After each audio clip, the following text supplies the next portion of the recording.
온갖 음해에 시달렸습니다. 여러분 이거 다 거짓말인 걸 아시죠? 허풍입니다, 허풍. 누가 나에게 도움을 던질 수 있을까요?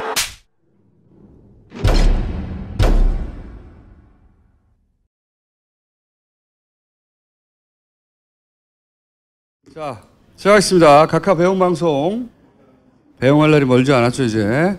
다스베이다 제 10회 시작하겠습니다. 우리 소년이 아니라 노년 기준으로는 취재 갔다가 지금 공항에서 전철 타고 오고 있는 중이에요. 한 30분 있으면 도착할 겁니다. 전철이 밀리고 있다는 얘기가 있어요. 네. 그리고 빼빼 김용민. 안녕하십니까. 시사평론계의 안택은 김용민입니다. 요즘 그냥 날마다 회개하고 있습니다. 제가 큰 죄를 지어가지고 회개하는 삶을 살고 있습니다. 그리고 이번 주부터 예고했던 대로 여러 가지 기능 중에 투표 기능이 가능해요. 오, 폴 기능. 네, 그래서 이제 방송 중에 이제 오늘은 첫 번째 투표를 이명박은 몇 년형이 좋은가? 오늘 이제 이정열 판사님 나오셔가지고 여러 가지 가능한 형들에 대해서 설명을 할 텐데 몇 년형이 좋은가? 앞으로 방송을 보시다가 딱 누르면 뽕 떠요, 투표 기능이. 거기 선택하면 됩니다. 그럼 저희가 다음 시간에 발표하고, 그리고 그 다음 시간에는 아마 비밀 제보 기능도 이제 될 것이고, 예. 파티에서 구현됩니다. 자, 속마음 연설. 안녕하십니까. 저 같은 감옥에서 참고 견디면서 지낼 명박이가 인사를 드리게 되었습니다. 제가 그리운 날이 올 것입니다. 당분간 이 사람이 저를 대신해서 꼭 드릴 것입니다. 그는 바로 안철수 교수라고 말씀드릴 수가 있습니다. 올 것이 왔다 이런 생각을 합니다. 존경하는 국민 여러분, 안철수의 시간이 오니 이명박 전 대통령의 시간이 가고 있습니다. 안철수가 정치인만을 위한 공학적인 연대 하지 않겠습니다 라고 다짐하고 또 다짐했습니다. 하지만 국민을 업신여기는 거짓말이었습니다. 바른정당과의 통합의 그 어떤 것이라도 하겠습니다. 적진에 제일 먼저 달려갈 것입니다. 가자! 안철수의 독선과 오만은 더 기승을 부릴 것입니다. 그것이 권력의 생리입니다. 이것을 견제하는 것은 저에 대한 도전입니다. 결연한 심정으로 저를 반대하기 위한 분열주의 부숴버리고 반대를 하는 단 한 명의 동지도 남겨두지 않을 것입니다. 저에게 말 잘 듣고 줄 잘 서는 사람 찾아 쓰겠습니다. 너 이름이 뭐지? 제가 갑철습니까? 안철습니까? 이런 분을 제기 줍시다. 알고 있다면 누굽니까? 제가 갑철습니까? 안철습니까? 제가 MB의 아바타입니까? 제가 누굽니까?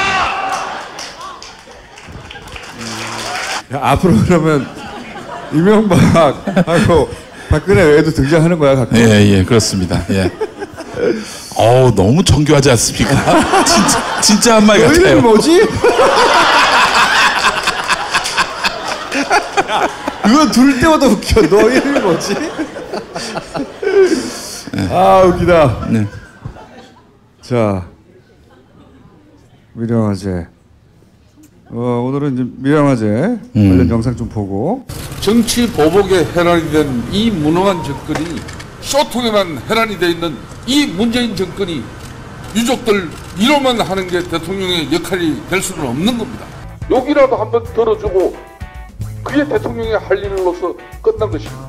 이 정부는 정치 보복에 바빠가지고 예방경쟁을 하고 있잖아요. 정치 보복이나 정권 잡았다고 축제하는데 바빠가지고 소방점검이랄지 그런 재난점검은 전혀 안 했을 거예요. 9년 동안 재난 대비에 대해서 무엇을 얼마나 잘해놨기에 지금 이렇게 와가지고 특정 정당 지지자라고 우리 뒤에 제천 시민이 말씀이 있었습니다. 정당이 아니라 대천 시민이에요. 와가지고 무슨도 먹고 정치 보복 뭐 그런 얘기예요. 잠깐 넣으세요. 혼란자서 무슨 정권 총선 이야기 다 있어. 마시는 것이 아니 반소리를 해야 당대표를 왜 마시는데 지금요. 예? 정치하러 오세요. 정치하러 오세요. 소방법 반대했잖아. 민주당 애들이 여기도 있는. 소방법 반대했으면 여길 왜 와? 민주당 애들이 우리는 이것을 세월호 정권처럼 정쟁에 이용할 생각은 추호도 없습니다. 네. 마지막 멘트가 사실은 본심이에요, 본심. 이게 지방직 소방관은 모든 고난이 지방 지자체장에 있거든요. 네, 기본적으로. 광역단체장. 예산이나 뭐 인사나 그렇게 된 지 한 20년 됐어요 이미. 예. 지휘권도 거기 있고. 그러니까 홍준표 도지사였었고 지금은 이제 공석이 도지사 대행. 대행이죠. 직무대행. 예.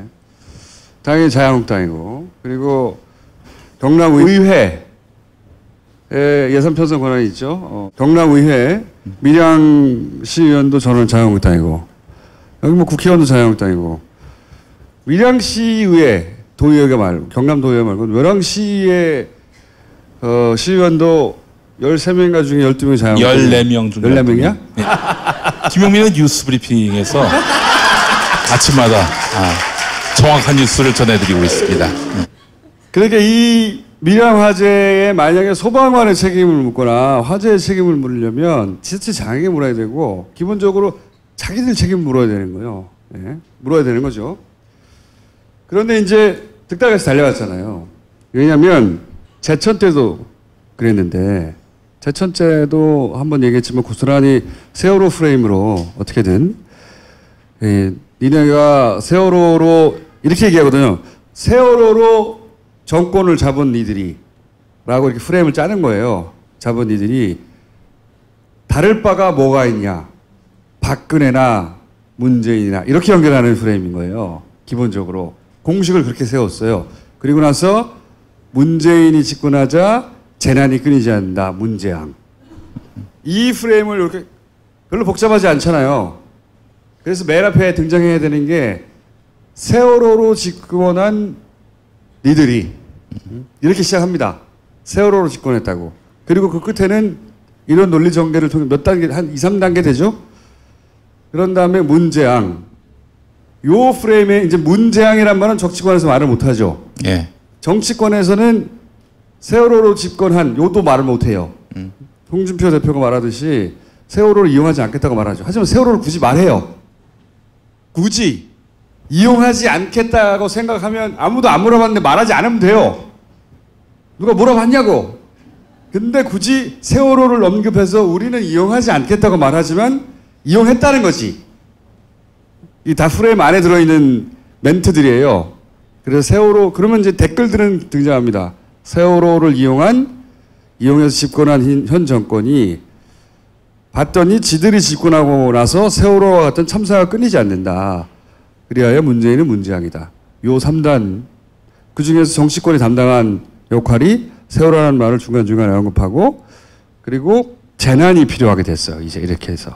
자유한국당은 대형 재난이 필요합니다. 기본적으로. 필요하다고 했지 일으켰다고까지 말을 안 했어요. 필요합니다. 설날 전에 또 큰 화재가 있을 것이다. 진짜 고등학교도 또 있을 거예요. 화재 사고가 또 납니다. 큰 재난이 있을 것이라고 툭 부지불식간에 말을 했죠. 예고한 것일까요? 아니면 그냥 뭐 생각 없이? 특히 이제 PK 이것도 이제 PK 지역이고 PK, TK 지역에 대형 재난이 나면 자신들에게 유리하다고 생각을 하는 거예요. 그러니까 실제로는 자기들이 지방 행정을 완전히 장악하고 있는 곳인데 그래서 재난이 나서 조금만 따져보면 자기들은 가면 안 돼요. 욕먹을까 봐. 그렇죠? 실제로 저 홍준표 지사는 사고가 금요일에 있었죠. 월요일쯤 간다고 그랬었어요. 그러다가 문재인 대통령이 내려가니까 특달같이 그 이튿날 내려갔어요. 아니 일부러 그렇게 한 거예요. 그 대신에 이제 원내대표가 먼저 내려갔죠. 먼저 내려가서 판을 깔고 그리고 재앙이 끊어지지 않는다. 댓글 요새 보시면 관련 댓글들은 다 재앙이 끊어지지 않는다. 문재앙이다. 이 첫 밀양 화재 기사 이후 등장한 댓글들은 그 베스트에 올라간 댓글들은 다 재앙이라는 단어를 우리는 재앙이라고 하지 않아요. 보통 재난이라고 하거나 뭐 참사라는 말을 쓰지. 근데 문재앙이라고 하는 단어로 뿌리고 있거든요. 그래서 재앙이라고 합니다. 재앙. 재앙이라는 단어가 등장하는 댓글들은 그렇게 프레임을 짜고 들어오는 애들이에요. 보세요. 아, 이거 댓글 이상하다 싶으면 이런 참사는 재앙이라고 부르고 그 어딘가에 문재앙이 등장합니다. 문재앙 111사고. 이게 프레임이에요. 뭐 이런 것도 나오잖아요. 실제로 문재앙이 등장하기도 하고요. 댓글에 문재앙. 네. 재앙은 마법이 아닙니다. 재앙이 끊어질 않는 거야. 111재앙. 재앙이 끊어질 않네요. 재앙. 댓글 알바들의 가장 끝에 있는 이 전체 프레임의 가장 끝에서 여론을 만들기 위해서 공정하는 댓글 공작 원들의 사용 단어예요. 이게 재앙. 그런데 사실은 대구에서도 병원에서도 화재가 났어요. 제가 말씀드렸죠. TK, PK에서 대형 재난이 필요하다고 얘네는. 불이 났는데 사람이 안 죽었어요. 인명사고가 안 났어요. 그래서 묻혔지만 만약에 여기 인명사고가 났잖아요. 연타로 똑같이 다뤘을 겁니다. 게다가 연타로 폭격했을 거예요. 봐라 하면서. 그 다음날 바로 재앙이 필요하다고 했잖아요. PK, TK 지역에. 필요하다고 했지 만들었다고는 안 했어요. 네. 그리고 현재까지 사실은 밀양도 반화 원인에 대한 얘기가 없잖아요. 반화 원인이 제대로 안 나올 거라고 봅니다. 저는. 아니 이상해요. 아니 그렇지 않습니까 여러분? 좀 이상하다는 느낌 받으셨죠? 원인 너무 많이 규명이 나가지 안 돼. 마. 예. 원인 규명이 안 돼 있어 어떻게? 너무 많이 나가지 말고. 어쨌든 한 1m만 더 나가면 안 될까요? 1m만. 1m? 네. 1mm만 더 나가요. 이 씨부랄. 자, 어쨌든 화재가 나서 인명피해가 나면 자신들에게 큰 도움이 되겠다고 생각하던 차에 우연히 큰 화재가 나자 즉시 출동해서 이제 이런 프레임을 확 풀어댄 거죠. 그리고 댓글 알바들은 당연히 출동했어요. 그래서 문장 하고 있습니다. 문장 프레임. 다만 차이가 있다면 그전과 이번에는 시민들이 지난 그 7월 달에 추경 예산 때 이 소방직에 관련된 공부가 많이 됐어요. 아, 이게 국가직이어야 하는데 지방직이었구나. 그 다음에 인원이 부족하구나. 근데 야당이 졸라 반대하는구나. 나쁜 새끼들이다. 이런 이미지가 있거든요. 그래서 이번에는 자유한국당에 가는 때마다 사람들이 튀어나와서 니네 반대잖아. 그래서 상쇄돼 버렸어요. 사실은. 상쇄됐고 이렇게 이 프레임을 깬 거는 언론들은 이걸 못합니다. 비겁하기 때문에. 언론들은 만약에 저 사람들이 등장해서 화면마다 중간에 나와가지고 니들이 그랬잖아! 툭툭 튀어나와서 기자회견할 때 그리고 그게 담기고 그 영상이 뿌려지지 않았다면 언론들은 당연히 그냥 이 화재 책임에 대해서 막 얘기했을 거예요. 그냥. 이게 이제 지방정부의 책임이라는 말은 빼고 스프링쿨러가 어쩌고 막 그러면 당연히 그냥 이건 전부 다 정부 책임 같거든요. 이번에는 출동을 3분 만에 했어요. 대단히 빠른 속도로 출동을 했고 사실 스프링쿨러 프레임도 정확하게 옳지는 않아요. 스프링쿨러는 화재를 예방하는 게 아니에요. 화재를 예방하는 게 아니라고. 스프링클러는 화재가 나서 그게 불이 닿아서 거기 녹아서 터지는 거거든요. 근데 여기는 불이 나자마자 3분 만에 출동했는데도 불 그 자체가 아니라 가스로 죽은 거잖아요. 스프링클러가 잘못했다고 하는 것도 프레임이 잘못된 거예요. 정확한 기본적으로는 이 화재의 사망 원인과 상관없는 프레임이거든요. 근데 어쨌든 언론은 그런 거 하고 있었을 거예요. 그러면서 포괄적으로는 정부가 포괄적인 책임, 도의적인 책임, 상징적인 책임이 있는 건 맞아요. 모든 재난에. 하지만 이 케이스는 그 이전에 그러면 경남도는 뭐 했냐고 해야 되는 거거든요. 그 얘기를 안 했을 거예요. 그런데 사람들이 튀어나와가지고 이런 얘기를 하고 이 동영상이 맞아 하면서 퍼져나가고 막 포털에서 퍼지고 하니까 여의치가 않거든요. 더 이상 얘기를 안 하잖아. 그러면서 언론들이 하는 최대치는 뭐냐면 예를 들어 홍준표 대표는 조선일보가 자기들 비난하겠다고 억울한 거지. 야당을 비난한 게 아니라 요 얘기는 좀 이따 하겠지만 홍준표를 까는 겁니다. 조중동은. 조선일보 조타도 이양 사고를 양비론 정쟁으로 몰고 야당을 비난하고 있어요.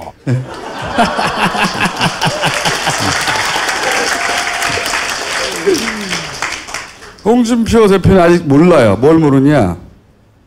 이 보수의 본류는 홍준표를 지방선거 이후에 용도 폐기하려고 하고 있어요.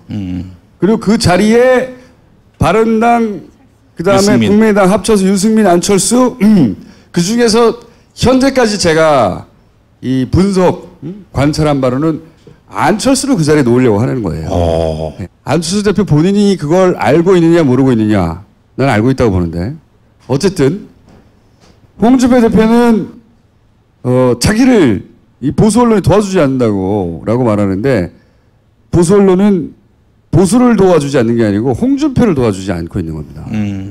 홍준표로 다음 대선에서 정권을 가져올 수 없다고 생각하기 때문에 버리고 있는 와중인 거예요. 우리는 지난주에도 얘기했지만 홍준표 대표를 지켜야 해요. 필요한 분입니다, 우리에게. 홍준표 대표가 며칠 전에 그런 말을 했어요. 자기는 지방선거 끝나도 절대 퇴장하지 않는다. 이제 그게 아는 거죠. 퇴장시킨다고 하는 거. 근데 저는 굉장히 구체적인 계획이 저쪽에 있다고 보는데, 이제 이쪽도 물론 안철수 대표가 그럼 거기까지 갈 수 있냐는 별개의 문제로 하고 쉽지 않을 거라고 봅니다, 저는. 이 판을 잘 몰라서 이런 얘기를 하는 것인지, 아니면 판을 아는데 그 얘기를 못하니까 그냥 이 얘기를 하는 것인지 모르겠는데, 조선일보가 한 것은 양비론이에요. 이쪽으로 확 공격이 오니까 양비론으로 바꿔버린 거예요. 안 그러면 정부만 막았을 텐데, 하도 이쪽이 명백하니까, 그러면 지발 그 자유한국당을 까야 되잖아. 그건 못하니까 걔네가 잘하는 짓이 보수가 분리하는 건 양비론으로 바꿔요. 예? 예를 들어서 연합이나 YTN이 가장 빨리 그 프레임을 작동시키는데 여야 정쟁으로 바꾸는 거예요. 뭐 정쟁이야 씨발 이게. 이거는 명백히 소방행정의 관점에서는 자유한국당을 비판하고 나서 포괄적으로, 그러면 정부가 그 다음 할 일을 제대로 했는데 따질 일이에요. 이 YTN과 연합은 보수가 분리한 것은 정쟁으로 치환합니다. 현 정부가 분리하는 건 현 정부를 그냥 까고요. 그래서 정쟁으로 바꿨을 때는 이 새끼들이 보수가 분리한 뭔가 이슈구나 생각하시면 돼요. 싹 바꾼 거지. 지금 연합뉴스 사장은 친박 박노왕 씨입니다. 사장이. 사실은 이 작전의 전개, 그러니까 어떤 사고가 났고 이벤트로 갑시다. 꼭 사고가 아닐 수도 있으니까 어떤 이벤트가 발생을 해요. 근데 그 이벤트는 하나의 프레임 안에 있어요. 이런 프레임이 있는데, 이번 케이스 같은 경우에는 니들이 박근혜하고 뭐가 다르냐. 니는 재난 정부다. 예? 재난을 끊이지 않는다. 그런 말을 하기 위해서 니들은 세월호로 집권한 곳이다. 그리고 나서 문재앙이다. 이런 프레임 하나 짰다고 쳐봐요. 강력하게 밀어붙일 거예요, 앞으로도. 굉장히 전형적인 국정원 스타일이거든요. 프레임 하나 딱 짜요. 그런 다음에 그 프레임에 필요한 이벤트를 발생시켜요. 그 다음에 정치권이 출동해요. 정치권이 이제 큰 틀에서, 왜냐면 정치권이 말을 해야 언론에서 큰 틀에 보도를 해주니까 메인 뉴스가 걸릴 거 아니에요.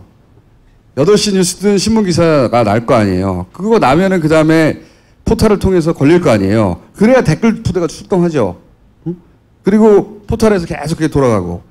이건 전형적인 국정원이 이 오퍼레이션 하던 방식이에요. 지난 9년 동안. 기본적으로. 굉장히 검증된 방식입니다. 그리고. 항상 이렇게 해서 효과의 정도는 달랐지만 성공할 때도 있고, 재미를 못 볼 때도 있었고, 이번엔 재미를 못 봤죠. 이런 거 관찰해서 잡아내기는 전문이거든, 옛날부터. 낙검수 시절부터. 누가 하는지는 모르겠어요, 난. 왜냐면, 문재인 정부의 국정원이 이걸 대놓고 해서 문재인 정부에게 불리하게 한다? 상상할 수 없잖아요. 그러면 국정원 내에 살아남은 한쪽 구석에서 몰래 이걸 하고 있느냐? 혹은 그렇게 하진 않고 예를 들어서 국정원의 이 기술들을 다 알고 있는 오비들이 나가서 별도의 팀에서 하고 있느냐? 그건 난 모르겠어요. 도대체 어디서 이걸 하고 있는지는 현재까지는 모르겠는데, 예전에 하던 방식을 그대로, 이쪽이 블랙 오퍼레이션인데 국정원 방식이에요. 국정원 방식이고 그 끝에 댓글 알바들이 있는 겁니다. 우리가 게시판에서 포털에 요즘 엄청나게 보고 있는 댓글 알바들이 있죠. 그 끝에 이 알바들이 있는 거거든. 그러면 국정원스러운 이런 행동의 숙주들 그 상부에 누가 있을까요? 아니 그걸 모르겠어. 예전에는 정권이 있었거든요. 그렇죠? 지금은 그 정권이 아니잖아. 예. 그러면 여기는 이게 일단 분명한 건 돈이 필요해요. 돈 없이는 이런 건 못해요. 사람을 움직여야 되기 때문에. 그리고 이런 작전을 짜고 실행할 사람들이 있어야 돼요. 이게 국정원 적이라는 거예요. 이 작전을 국정원의 대가리들이 짠다고 난 생각하지는 않아요. 절대. 지금은 그럴 수가 없거든. 그러니까 누군가가 짜는 사람이 있어요. 예. 저기 사고 내! 라든가. 하여튼 돈이 필요하고 그리고 이런 작전, 그러니까 한다고 저절로 되는 게 아니잖아요. 그런 작전을 짜서 실행할 사람들이 필요하고 그리고 그 밑에서 이걸 유포할 사람도 필요하고 댓글을 알바를 돌릴 사람도 필요한 거예요. 이건 한두 사람이 할 수 있는 게 아니고 자유한국당의 무슨 디지털 대응팀 이런 팀이 할 수 있는 일이 아니에요. 이런 일들은. 이런 일을 오래 구경해온 저로서는 이거는 예전에서라면 국정원이 타워가 돼서 했을 법한 일들이다. 그런데 지금은 누가 하고 있지? 모르겠으나 4년 반은 길다 씨발. 참아낼 수 있다. 그렇게 생각이 들고 일단은 지난번에 얘기했듯이 이 오발단부터 체포를 해야 한다. 각하를 보내드린 다음에는 네, 오발단 체포를 꼭 해야 한다. 그 얘기를 저희가 방송하고 나서 이제 자발적인 시민분들이 막 나서기 시작했어요. 열광적으로 나서십니다. 예. 자, 그 중에서 오늘 한 분을 모실까 합니다.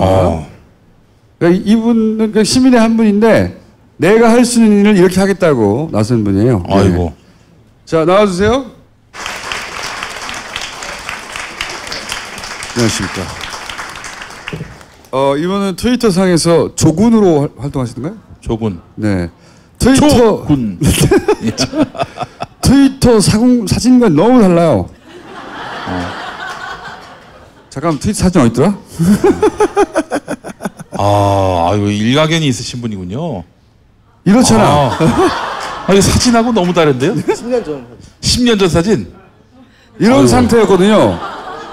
뭔가 IT 쪽에 어떤 소년이잖아. 하지만 이 얼굴은 무엇인가? 사기다. 잠깐 앉아 계시고. 예.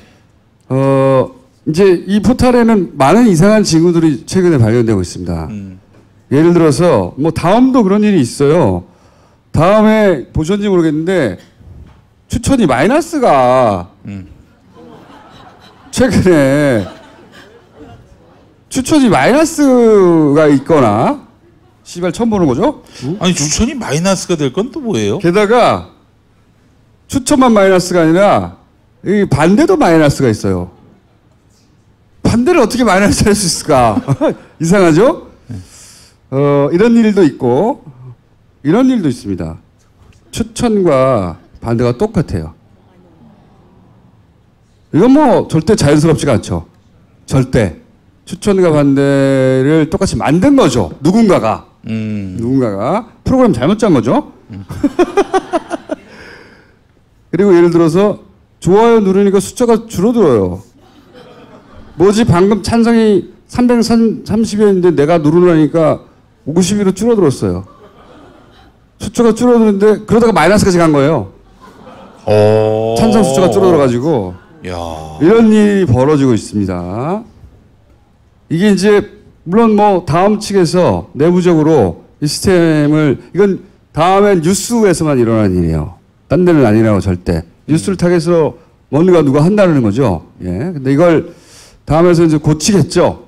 이거 발견됐어요. 고치겠죠. 이거 우리 다음하고 인터뷰한 건가? 잠깐 들어볼까? 별 내용은 없겠지만. 왜냐면 작년부터 이런 현상이 발생했거든요. 그래서 이제 기사도 물론 주목받지는 못했지만 기사도 나긴 났어요. 네. 거기에 대해서 이제 다음에 문의를 했어요. 우선 그 당시에 저희가 그 특정 기사에 대해서만 확인을 했던 것이 아니고요. 다음 뉴스 일부 몇몇 뉴스에 대해서도 오류가 발생이 되었었고 그 오류 난 부분에 대해서 조치가 진행된 것입니다. 죄송합니다만 저희는 고객센터이기 때문에 내부적인 부분까지는 저희도 말씀을 드리기가 어렵습니다. 현재 이 오류라고 나왔던 부분이 전체적인 현상으로 발생된 오류인지 저희가 추가적으로 확인했던 부분이 지연이 되었었고 현재 오류가 발생되면서 오류에 대한 현상은 이제 조치를 취해야 되기 때문에 현재 그 조치에 취하는 부분에 대해서 이제 조치를 취하다 보니 현재 별도로 요청해 주셨던 뭐 다음 홈페이지를 통해서 뭐 팝업이라든지 공지를 통해서 뭐 오류가 발생되었다는 현상에 대해서 공지가 된 내용은 없습니다. 요는 그게 네이버를 상대로만 뭔가 이상한 일이 벌어진 게 아니라는 겁니다. 다만 이제 네이버가 최적화되어 있다. 어벌단에 활동하기에 인 것이고 다음은 그들의 활동에 좀 불편한 점들이 있습니다. 그건 다음에 한번 다루겠는데 그리고 자발적으로 아 이게 오발단에 있긴 있구나 알바대에 있긴 있구나 해서 오늘 나오신 조근 위에도 또 활동하시는 분들이 있어요. 예를 들어서 이분도 프로그램인데 보통 우리는 아이디를 검색하잖아요. 근데 그게 아니고 이분은 헬스값이라고 하는 것으로 몰라도 돼요. 어쨌든 어떤 정보값을 끄집어내서 그 정보값이 같은 사람 아이디는 달라도 그 헬스값은 동일할 수가 있어요. 이분은 뭐 그래서 시사평론가 정도가 아니라 만사평론가네요. 온갖 군데 다. 그래서 이제 네이버 댓글 사용자 순위를 해시값 기준으로 쭉 정리를 해가지고 그 사람들이 무슨 글을 올려나 봤더니 명불허전 쇼통 종북적발 5천만 졸라게 많아. 똑같은 글이에요? 똑같은 글인데 중요한 것은 똑같은 내용을 한 기사만 올리는 게 아니라 댓글 내용이구나. 똑같은 내용을 한 기사에만 다는 게 아니에요. 다른 사람의 댓글에 대댓글로도 달아요. 그렇지만 그렇게만 하는 것도 아니고 다른 기사에도 똑같은 글을 답니다. 몇천 건씩. 개대중 뇌무연. 시발놈. 근데 또 같은 댓글을 다른 기사에 달기도 하지만 하나의 아이디로 여러 기사에 같은 댓글을 등록하기도 하고 여러 개의 아이디로 여러 개 왔어? 예. 비행기에서 바로 내린 상태입니다 지금. 예. 인사해 시발. 안녕하세요 주진우 기자입니다. 듣고 있어봐. 잠깐만. 정신 차리고 있어. 지금 비행기에서 방금 미국에서 돌아왔어요. 예. 듣고 있다 보면 무슨 말할 찬스가 올 거야. 아까는 방금 말씀드린 건 하나의 아이디로 똑같은 내용을 여러 기사에 단다고 그랬잖아요. 보통은 우리는 그렇게 하지 않아요. 일반. 기사마다 내용이 다르잖아. 그리고 사람마다 댓글을 쓰면 그 댓글에 내가 대응할 방법이 다르잖아. 내용을 읽어보고. 얘는 그게 없어요. 무슨 내용인지가 상관이 없어요. 게다가 여러 개의 아이디로 여러 개의 기사에 같은 댓글을 계속 등록해. 이게 제가 그 뉴스공장에서도 얘기했던 오발단의 특징입니다. 똑같은 내용을 여러 곳에다가 계속 갖다 붙이기를 하고 있는 거예요. 그런데 그걸 하려고 카피 페이스트를 하다가 오발단의 옵션 열기라는 단어가 띵 튀어나온 거예요. 그걸 내가 날카롭게 잡아낸 거야. 아, 이 새끼 알바구나. 근데 이 새끼가 알바인데 단순 알바가 아니라 이게 프로그램을 돌리고 있는 것 같다. 사람이 물론 저렇게 할 수도 있어요. 사람이 할 수도 있는데 이 정도 반복이면 프로그램으로 하는 게 아닐까? 매크로 같은 걸 돌리는 게 아닐까? 이런 의혹도 있습니다. 자, 이거는 다른 분이 정리를 한 것이고 이건 이미 벌어진 일을 가지고 정리하는 중이에요. 이분은. 자, 오늘 완전 얼굴이 다른 조군은 완전 얼굴이 다른 조 아저씨라고 합시다. 이제. 조군 아니고 조 아저씨는 이건 과거고 앞으로 계속 벌어지는 건 어떻게 하냐 이거야. 제가 지난 시간에도 말씀드렸지만 얘들이 믿고 있는 거는 순간은 기록할 수 없을 것이다 이거거든. 순간. 야, 그 1초 사이에 벌어진 일을 누군가가 촬영할 수도 있지만 어떻게 다 촬영해? 불가능해! 라고 생각할 때 조 아저씨가 등장한 거예요. 내가 다 기록해 주마.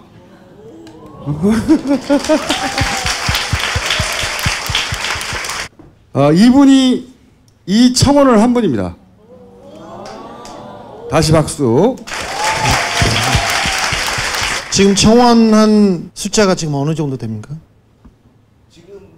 지금 그 7천 명 정도. 요 방송 나와 쭉 올라갈 거예요. 네네. 올라가는데 이분도 청원을 했고 본인이 청원만 할 게 아니라 내가 프로그램을 아니까 직접 어떻게 해보자. 근데 이제 보니까 이분이 이제 다스베이더 같은 나쁜 방송을 보시는 것 같아요. 순간을 기록할 수 없다. 내가 해줄게. 해서 프로그램을 짜기 시작했어요. 설명해 주세요. 여기서부터. 네, 일단 그 지금 화면에 보이는 게 그 일반 그 회원 가입할 때 이럴 때 보통 많이 보시는 그런 화면일 겁니다. 그렇죠. 네. 로봇을 하게 못하게 사람이 이제 입력을 그렇죠. 만들고. 예. 요거는 저 현재 보이는 이 화면은 네이버에서 그 접기 요청을 누를 때 여러 번 누르면 이게 뜨거든요. 네. 요게 그 캡처라는 보안 장치입니다. 네. 그러니까 그 짧은 시간 안에 그 비정상적인 접근이 감지되거나 아니면은 그 동일한 패턴의 여러 번의 공격이 발생할 때 네가 사람이냐 아니면 로봇이냐 물어보는 그런. 그렇죠. 보수에 활동하지 못하게 하는. 예. 이게 이제 네이버 측에서의 안전장치죠. 그렇죠. 맞습니다. 요게 네이버에 있는데 요거는 네이버 정도 규모의 사이트는 흔하게 사용되는 보안 장치군요. 근데 요거는 이해가 되는데 지금 그 댓글이 저번 주에 동영상에서 보셨듯이 굉장히 빠르게 올라가잖아요. 순식간에 올라가잖아요. 네. 그 정도의 접근에 왜 이런 보안 장치가 작동하지 않는가? 그렇죠. 이게 네이버가. 예, 그렇습니다. 이게 이제 조 아저씨가 앞으로 조 아저씨를 바꿔주세요. 조군이라고 부르기에는 어렵네요. 이분이 조군이시구나. 조 아저씨야! 보통 18살 때까지 양이나 군으로 불리고. 아니 사진도 군처럼 보여요. 나는 깜짝 놀라서 만나고 나서 아니 아버지가 오신 것 같아 저분에. 보호자께서.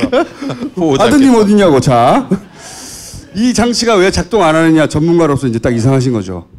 예, 그래서 그러니까 저 같은 경우는 처음에 그 외부에서 뭔가 작동을 한 게 있나. 마이크 잡는 손을 보라. 네. 그 외부에서 뭔가 접근하는 게 있는지만 의심을 했었는데 요걸 계기로 이제 내부에도 뭔가 있지 않을까라는 그렇죠. 의심을 하게 된 겁니다. 제가 항상 얘기하지만 네이버가 적극적으로 이들을 부리거나 고용하거나 하진 않아도 네이버의 협조, 방조, 묵인 또는 기타 등등 없이는 이런 활동이 불가능하다. 네이버가 이들이 활동하기에 최적화되어 있다. 라고 의심하고 있습니다. 예, 맞습니다. 자, 그래서 여기서 출발한 거예요. 다스베이더도 보고 청원도 하고 하다가 전문가로서 이게 왜 작동 안 하지? 혹시 네이버가 당하는 피해자 이기만 하지 않은 건 아닐까? 그죠? 예, 맞습니다. 네, 그 저번에 그 네이버에서 분당서에 수사를 의뢰했다는. 예. 그게 제가 생각하기에는 면죄부를 받으려고 그렇죠. 노력한 게 아닌가. 네. 아유, 의심이 많아. 아주 마음에 들어.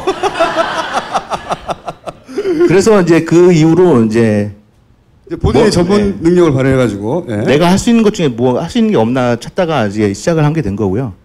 그 화면에 보이는 요 이미지는 네이버 모바일 메인에 보여진 화면인데요. 저 네모칸 빨간색 네모칸 안에 영역이 가장 많이 노출되는 부분이고요. 그렇죠. 사용자한테.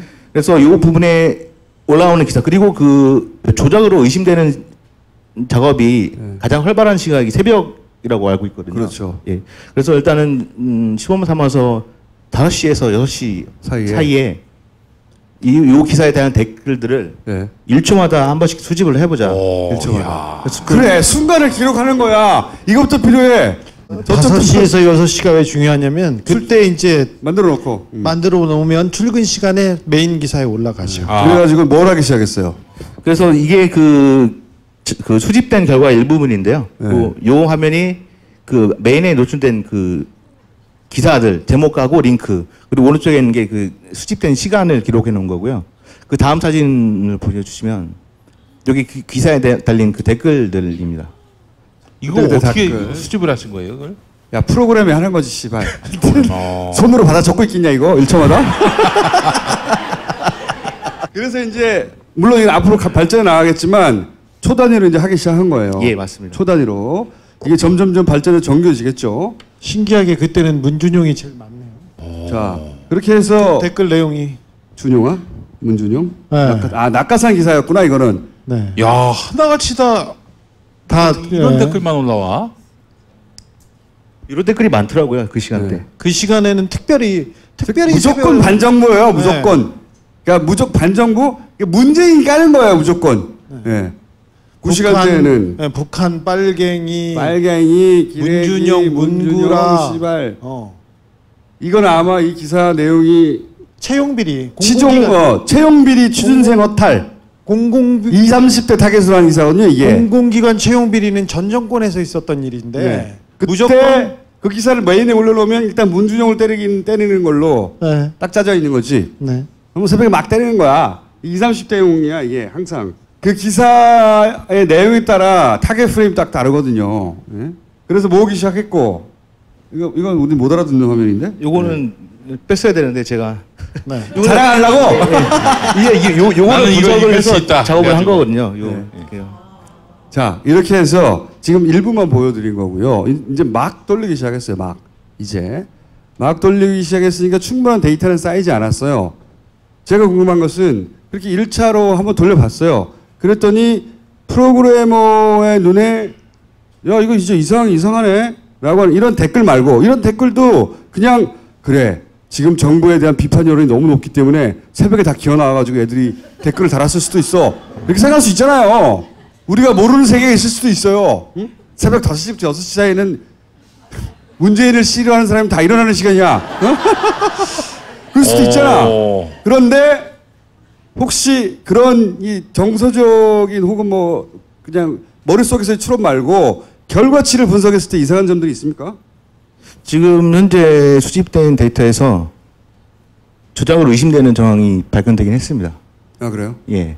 근데 지금 아직 그 축적된 데이터가 많지는 않은 상태라서 좀 더 데이터를 더 조작을 해서 더 분석을 해볼 생각입니다. 근데 어쨌든 이게 역시 사람이 하거나 혹은 뭐 단순 댓글러가 아니라 그 이상 뭔가 있다라고 하는 의심 정황이 나오기 시작했다는 거죠. 예, 맞습니다. 그냥 1초 단위로 저장만 했는데도 이게 이제 더 정교해지고. 조 선생님 하나만 물어볼게요. 조 선생님으로 올라와서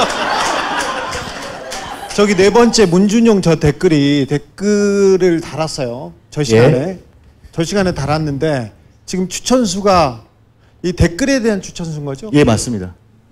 그러니까 그 시간대에 상위에 노출된 댓글들은 이 댓글이 상위에 노출된 20개의 댓글들을 뽑아오는 거거든요.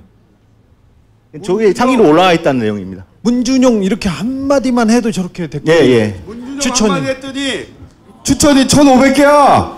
문준용 뭐? 이게 말이 돼요? 문준용 했더니 씨발 추천이 1,500개야. 준용아 또 1,500개야. 준용아 1,500개. 심지어 문땡땡인데도 불구하고. 문땡땡은 1,173개. 이게 말이 안 되는 거거든요. 예, 말이 안 되는 거고 그 시간대에 활동하는 거예요. 활동하는 건데 이게 이제 개인이 할 수 없는 일이고 사람의 노력으로는 한계가 있고 이런 전문가들이 나서야 하고 그러니까 경찰이 예를 들어 이렇게 봅시다. 우리가 기계라고 생각했는데 RP를 봤더니 다 3,000명이 추천을 했는데 RP가 다 달라. 그럼 3,000명이 각각 했구나 이렇게 생각할 수도 있지만 가상 IP를 돌릴 수도 있는 거야 매번. 네, 맞습니다. VPN을 통해서. 얼마든지 IP가 각각 다르다는 것만으로 확인할 수가 없어요. 그러면 그 IP의 실제 주인이 누군지 3,000명을 어떻게 다 조사해!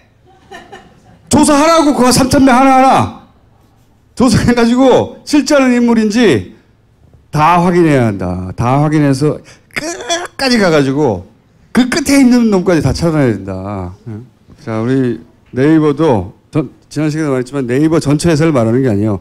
이 뉴스와 댓글 시스템 이와 관련해서 그 대중의 여론에 영향을 미치는 뉴스 편집, 배치 혹은 댓글의 관리 이것과 관련해서 아주 극소수가 누군가에 의해서 지시받거나 혹은 있다 뭔가. 아니 그걸 어떻게 공적으로 관리할 수 있게 하는 방법은 없을까요? 아니 이게 회사잖아. 회사를 공적으로 들어가서 관리할 수 없어요. 거기에 어려움이 있는 거예요. 아니 이게 그 회사가 보통 회사가 아니라 이렇게 엄청난 여러 그렇지만 회사잖아. 니네 회사가 크다고 삼성전자의 사장실에 공정위 직원들이 가서 근무할 수 없어요. 어려움이 있어요. 그렇지만 거꾸로 그렇기 때문에 더더욱 국정 같은 데서는 들어가기가 좋아요. 지난 정권까지는 분명히 관리한 게 분명합니다. 삼성도 네이버를 관리했고 국정원도 관리했고 관리한 건 분명합니다. 그때 수준처럼 국정원이 다이렉트로 관리를 하는지 안 하는지는 모르겠으나 누군가 말씀드렸잖아. 상주한다. 예. 누군가 상주하지 않고 이럴 수 없다. 자, 이게 반복됐으니 그만하고 지금 보여주시려고 하는 것은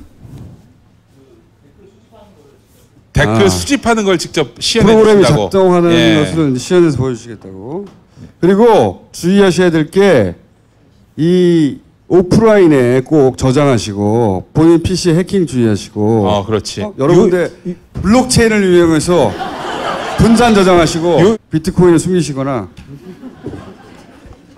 신호 없대는데? 벌써 해킹 당한 거야? 그 일단 아까 어떤 분처럼 이 기능을 못 믿는 분들을 위해서 한번 그 수집하는 영상을 지금 테스트로 이제 오픈했었거든요, 이거를. 예. 그래서 요 수집하는 되는 그 영상을 보여드리겠습니다. 그 지금 메인에서 지금 아무 댓글이나 무작위로 들어온 거거든요. 예. 요 링크를 복사한 다음에 기사 링크. 네. 풀링 시작을 하면 뭐 댓글을 좀 시간 지나면서 댓글을 좀 수집하고 있는 겁니다. 요 기능을 현재는 이거 단순히 디스플레이를 해주는 거고요. 아까 제가 그 저장했던 거는 내부적으로 돌려서 데이터베이스에 이제 직접 저장하는 거죠. 벌써부터 뭐 김정은 문재인 떨고 있나? 아니 이게 트럼프 기사인데 왜 지금? 아니 지금 대량으로 붙었어요. 대량으로. 우리나라 대통령이 문재인이 아닌 트럼프였다면 실업률, 경제성장률, 대북 문제까지 다 해결했을 것인데 지금 문재인 지지율이 조금 흔들린다 생각하니까 지금 다 나와서 마지막으로 바라는 이걸로 성공했다고 생각하는 네. 거거든. 네. 70% 초반대에서 60% 초반대가 떨어뜨렸다고 생각하는 거예요. 조금만 떨어뜨리면 된다고 된다. 지금 됐다. 생각하고 이제 이런 얘기를 저희가 하고 있다는 것도 알아요. 알지만 때려 붙고 있는 거예요. 그러다 싹 도망가면 되니까. 도망갈 수 있나 보자고요. 예. 우리도 독하거든. 자, 끝났어요? 아유, 다시 너무 보기 연결해줘. 좋았네. 예, 야, 햄버거 중에 조 아저씨 있지 않냐? 조 샌드위치. 조 샌드위치. 조 하면 조현노 청장이 가장 생각나지. 오랜만에 조 한번 해봐. 조! 안녕하십니까. 경찰청장 조현호입니다. 저희가 네이버하고 또 인연이 많아요. 몇 년 전에 그 저희가 좀 인기 있는 방송 낙곰수라고 했었어요. 근데 그때 나는 꼼수다가 업로드 되면 폭발적으로 뭐 다운로드를 받았죠. 그래서 다음에서는 항상 검색어에 올랐고 네이버는 올라간 적이 없어요. 초반에 있었어. 근데 그때 보면 추천이나 저기 댓글에는 거의 욕이에요. 다 욕이었었어요, 거의. 그리고 조선일보가 쓴 낙곰수 관련된 저희가 뭐 거짓 기사 나쁜 기사만 다 올려놨었죠. 저하고 또 네이버하고 또 특별한 경험이 있었는데 제가 주진우 이렇게 치면 뭐 관련 검색어가 많이 나옵니다. 이명박 나오고 그다음에 김어준 나오고 막 이렇게 나오는데 그 중에 저 뒤쪽에 중간 부분에는 꼭 학력 위조가 떠요. 아니 그 다른 사람 나는 이혼. 뭐 여기 이혼. 저는 학력 위조. 왜 그런가 했더니 네이버에서 갑자기 제가 성대 나왔는데 성균관대 졸업해서 고등학교 졸업으로 바뀐 거예요. 근데 제가 어느 고등학교를 나온지는 제 베프들도 몰라요. 모르잖아, 총수도. 나도 알아. 그래? 아니 그거 알겠지. 그것 때문에. 나는 총수가 고등학교 어디 나온지 모르거든. 용민이도 그렇게 가까운 사람. 누가 관심 있어 그런 거야, 씨발. 그렇죠. 근데 고등학교로 바뀌어놨어요. 네이버에서. 그리고는 그 보수적인 매체에서 주진우 학력이죠. 계속 기사가 쭉 나왔어요. 이게 뭔가 이렇게 봤더니 나중에 알고 봤더니 국정원에서 회의를 하다가 낙곰수 회의를 하다가 야 주진우 걔 학교 안 다녔어. 학교 제대로 안 다녔어. 학교 제대로 안 다닌 건 맞아요. 정보력이 있긴 해. 그런데 졸업을 안 했다고 한 거야. 그래서 걔네들이 야 걔 졸업 안 했어. 그 얘기가 회의가 끝나자마자 네이버가 대조를 고졸로 바꾸고 학력위조가 떠 있어요. 지금도 학력위조가 계속 돌아가요. 그 다 국정원과 네이버의 이 결탁 간의 관계 때문에 이거 국정원의 애가 국정원 직원이 직접 해준 얘기예요. 흘러 소문이 아니고 네. 그런 국정원 관련된 우리 이야기 진짜 많아요. 다 말할 수 없지만 씨발. 네. 이게 그냥 하는 얘기 국정원이 우리 들여다보는 거 말도 못해. 샅샅이 씨발. 우리를 빨아먹고 다녔어 완전히. 아니 총수가 모르는 총수의 이혼 스토리가 막 떠돌아다니고 있어요. 이거 웃으라고 하는 얘기지만 한때 내 자식 딸이었냐 아들이었냐. 딸인지 아들인지도 막 돌아다녔고. 아, 딸이었어 딸. 너무 반가웠어. 너 있으면 만나고 싶어. 그래서 국정원에서 하도 그런 얘기를 계속 만들고 공작하고 그래가지고 김어준이 5년 전엔 항상 저한테 너가 살아남을 수 있는 방법, 우리는 죽을 수밖에 없는데 살아남을 수 있는 방법은 하나밖에 없다. 이혼해라. 누군가 데리고 와서 운다. 여자가 데리고 와서 울면 우리는 끝장이다. 아니 그런 시도도 몇 번 있어요. 주진우 막 아 씨발. 아, 나 무서워 진짜. 종북 세력하고 뭐 동거한다 이런 얘기도 있었어요. 뭐. 종북 세력, 야 그냥 동거도 아니고 종북 간첩과 동거 뭐 이런 거 있잖아. 동거까지 나왔는데 알고 봤더니 이것은 간첩이었어. 이렇게 이렇게 원래 국정원의 작전의 특징은 1단계로 끝나지 않습니다. 땅땅땅 이제 물론 뭐 이렇게 학력 위조 이런 거 가지고 끝나는 경우도 있긴 하지만 학력 위조 그럼 기사네 그러면 포탈 그다음에 검색어 요 정도 단계에 끝나는 것도 있지만 이렇게 다단계로 쫙 1단계, 2단계, 3단계, 4단계 나가는 거 있거든요. 예를 들어서 동거. 동거 막 나와. 근데 알고 보니 조총련. 조총련. 근데 알고 보니 간첩. 그렇죠. 저희가 뭐 이런 거. 저기 낙검수가 와세다대 특강 간 적이 있었어요. 일본에 왔는데 일본에는 많은 사람들이 왔을 거 아니에요. 그때도 한 2,000명 정도 모였는데 저희하고 그쪽하고 엮으려고 계속 또. 그치. 우리가 조총련계에 접촉하여 뭐 간첩 자금을 받았다느니 예. 항당 무게가 짝이 없지만 그냥 낙검수가 간첩과 내통 이러면 안 믿잖아요. 절대. 그 스토리를 만드는 거예요. 그 중에서 이제 그럴듯하게 예를 들어서 주진우가 뭐 팬하고 와가지고 카페 술을 뭐 맥주 한잔 마셨어. 아니 그런 얘기 하지 마. 아니.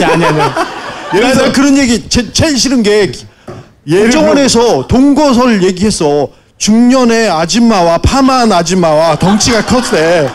김어준하고 나하고 들어가는 걸 보고 뒷모습 보고 더러워 죽겠어요 제가. 그런 적도 있긴 있었지. 더럽게. 중년의 여성과 수염난 아줌마하고.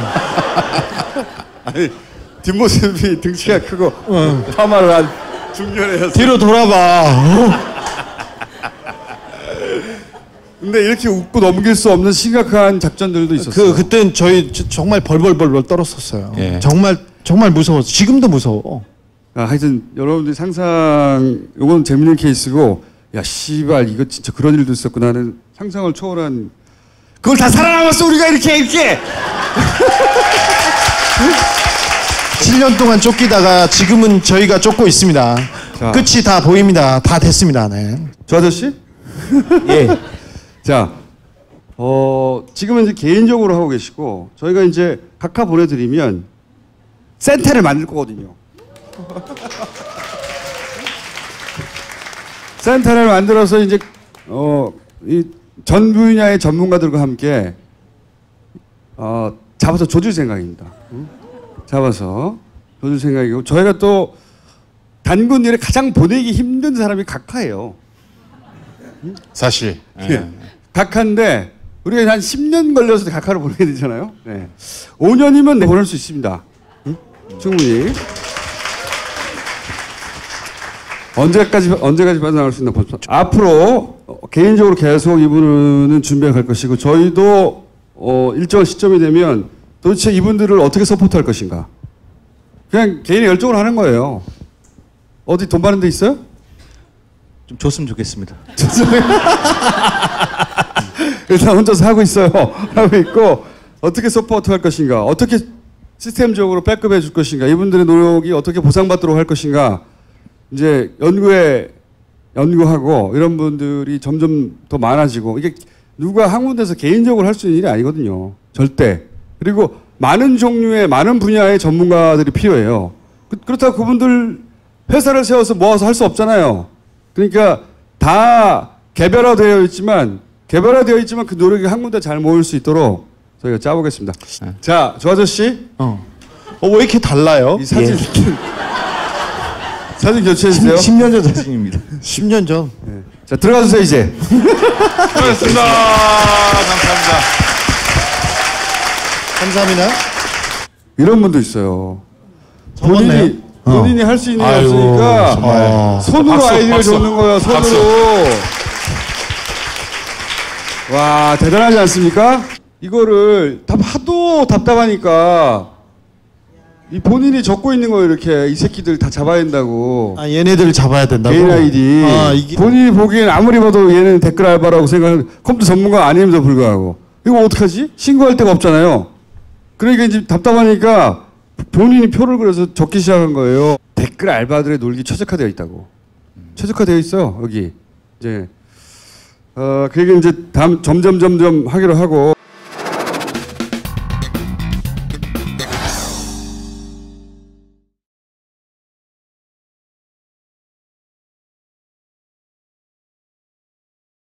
댓글 알바를 통해 여론을 조작하려고 하잖아요.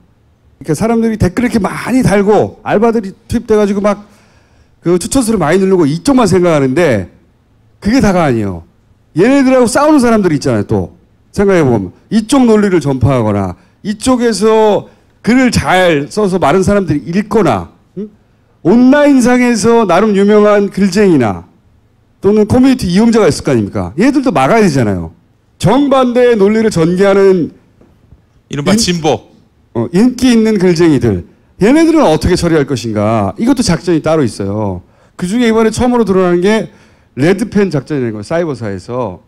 이 사안을 취재한 밉상 하영 기자를 잠깐 부르겠습니다. 어서 오세요. 반갑습니다.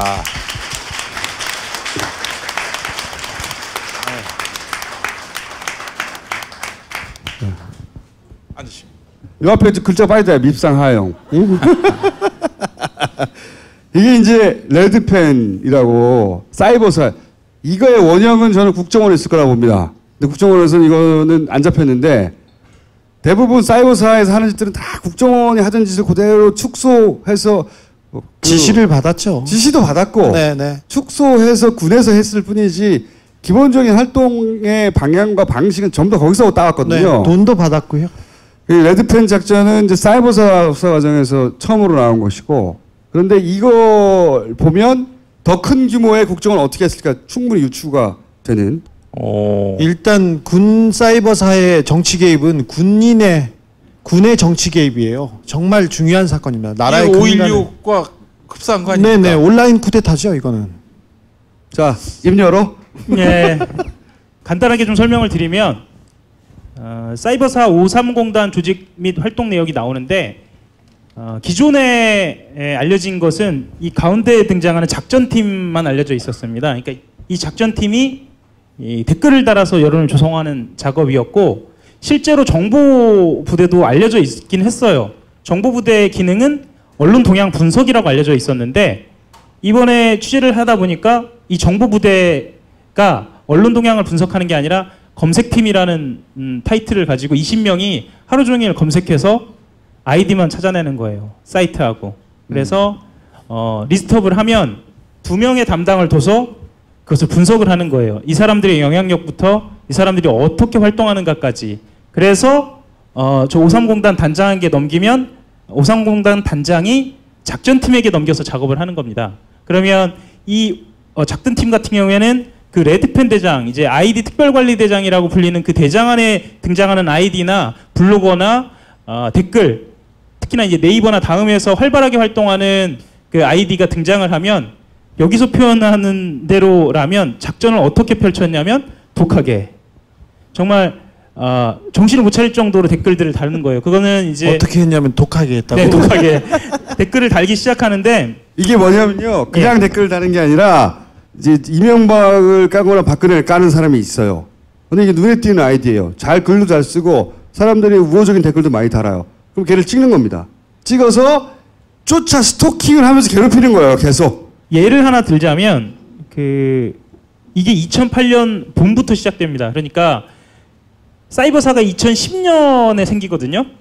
근데 떠올려 보시면 아시겠지만 쇠고기광역병 촛불 집회는 2008년이에요. 그러면 2년 전, 그러니까 사이버사가 생기기 전부터 이 작전이 시작됐다는 거예요. 왜 그때부터 시작이 됐냐면 당시에 2008년도에 촛불 집회가 이명박 정부, 그러니까 이명박 대통령, 이명박 전 대통령의 지지율 급락의 주요한 요인이라고 판단을 한 거예요. 특히나 온라인. 그리고 결정적인 국면에서 등장했던 몇몇 아이디들, 아마 기억나실지 모르겠는데 미네르바 뭐 이런 아이디들 있잖아요. 왜 그것을 미리 잡지 못했느냐라는 각성이 예, 합참 내부, 그러니까 군 내부에서 각성이 있었던 거예요. 합참에서 있었던 것은 굉장히 중요한 의미를 갖는데 실제로 국정원의 심리전단 3차장은 합참 심리전 출신입니다. 그래서 아까 말씀하셨던 것처럼 국정원이 컨트롤 타워가 돼서 예산도 주고 기획도 했고 주도했다라는 것 또한 맞지만 군은 나름대로 자기들이 본류다라고 생각을 하고 있는 측면도 있어요. 네, 그래서 그러든가 씨발. 이 사람들이 활동했던 그 양상을 보면 아까 말씀드렸던 것처럼 포털 사이트뿐만 아니라 트위터 그리고 여러분들이 이제 주로 가시는 커뮤니티 사이트들 뭐 오늘의 유머라든가 MLB 파크 불펜이라든가 파리쿡이라든가 이런 데서 주로 활동을 하면서 희한하게 게시판에 어떤 댓글이 어떤 글이 올라오면 밀려버린다든지 그 다음 페이지로 넘어가 버린다든지 혹은 뭐 이런 그 밑에 양상들이 괴롭히는 댓글이 계속 달린다든지 예. 아니면 쪽지를 많이 받는다든지 뭐 이런 일들이 벌어졌다는 거예요. 실제로 이 기사가 나간 다음에는 그런 제보들이 오고 있습니다. 본인이 어떤 일들을 겪었는지에 대한 실제로 여기 계신 분들도 그 정치에 대한 관심들이 굉장히 많기 때문에 그런 댓글을 달아놓은 다음에 이 맥락 없이 욕설을 하는 댓글이라든가 아니면 쪽지를 받아본 경험이 있으신 분도 계실 거예요. 물론 그 사람들이 모두 다 요원이고 군인이다 이런 게 아니라 그런 방식으로 이 안에서만 아이디 수집하는 사람이 20명 그리고 작전하는 사람이 50여 명 이상 뭐 군기밀이기 때문에 뭐 알려지면 안 된다고는 하지만 100명에 가깝게 활동을 했고 기무사까지 합하고 국정원까지 합하면 거기다 민간인 댓글팀까지 합하면 1000명이 넘는 사람들이 이 사이트에서 활동을 했다는 거예요. 그러면 이렇게 수집된 아이디들이 몇 개냐? 목표가 정해져 있습니다. 본인들이 이 작전을 시작할 때 종북 세력을 목표로 한다. 이 사이트 내에서 활동하는 북한과 관련된 대공 작전을 펼친다라고 해놓고 목표 설정은 3만 명을 했어요. 영민아. 이럴 땐 시부랄이라고 좀 열심히 설명하고 있는데 너무 반응 좀 열심히 해야 될 거 아니냐. 용민아. 이명박이 언제 나오죠? 그래서 저는 이제 여기서 이제 중요한 거는 이명박 때 만들어진 거야 이게. 그렇죠. 그러니까 말해줘. 이 연원이 연원이 2008년에 기획이 되고 2010년 1월 1일 날 우리는 이제 그 연재욱 사령관을 떠올리면서 보통 사이버 사령부 초기에는 그다지 불법적인 일이 없었고 사이버 사령부가 총선과 대선을 앞두고 변질됐다라고 생각을 해왔는데 그게 아니라 그렇죠. 아예 이명박 대통령 시기에 나왔다. 시기에 이게 용민아 의도적으로 이명박 나왔는데 시부랄 이게 직접 드리니까 당황스럽긴 하네요. 이명박만 나오면 자동적으로. 그러니까 저한테 하시는 느낌이 좀 납니다. 근데 속이 또 시원하기도 하네요. 이명박 정부 시절에 이명박 대통령 처음부터 정치적이었다는 거지. 처음부터. 네, 그렇습니다. 처음부터 정치적으로 이 조직이 시작이 됐고 정말 집요하게 진행이 됐다. 라는 이야기까지입니다. 이거 온라인에서 글을 쓰거나 자기가 자주 가는 커뮤니티가 있거나 혹은 자기가 자주 가는 온라인 공간이 약간 진보적인 성향이 좀 있다. 그러면 아, 그래서 그랬구나. 하게 만드는 작전이에요. 그렇죠. 이게 뭐냐면 이상하게 똑같은 논리로 계속 진보적인 정치인, 야당 여당 헷갈리니까 진보적인 정치인들이 후보가 나왔을 때 서로 싸움 붙이는 역할. 이게 주기적인 테마도 있어요. 뭐 문재양 테마도 있고요. 또는 비트코인 테마도 있고요. 또는 글을 쓰지 않아도 주기적으로 등장하는 이름들도 있어요. 걔는 믿을 수 없다. 그러니까 평판을 떨어뜨리고 진보 진영에 혹은 글 쓰는 사람들 의욕을 상실하게 만들고 내가 지지자였지만 그렇지 내가 지지자였지만 하고 등장하는 이거는 사람들 잘못했다. 물타기 하거나 또 그 메뉴 그러니까 대형 커뮤니티에는 관리자가 다 있다고 보시면 됩니다.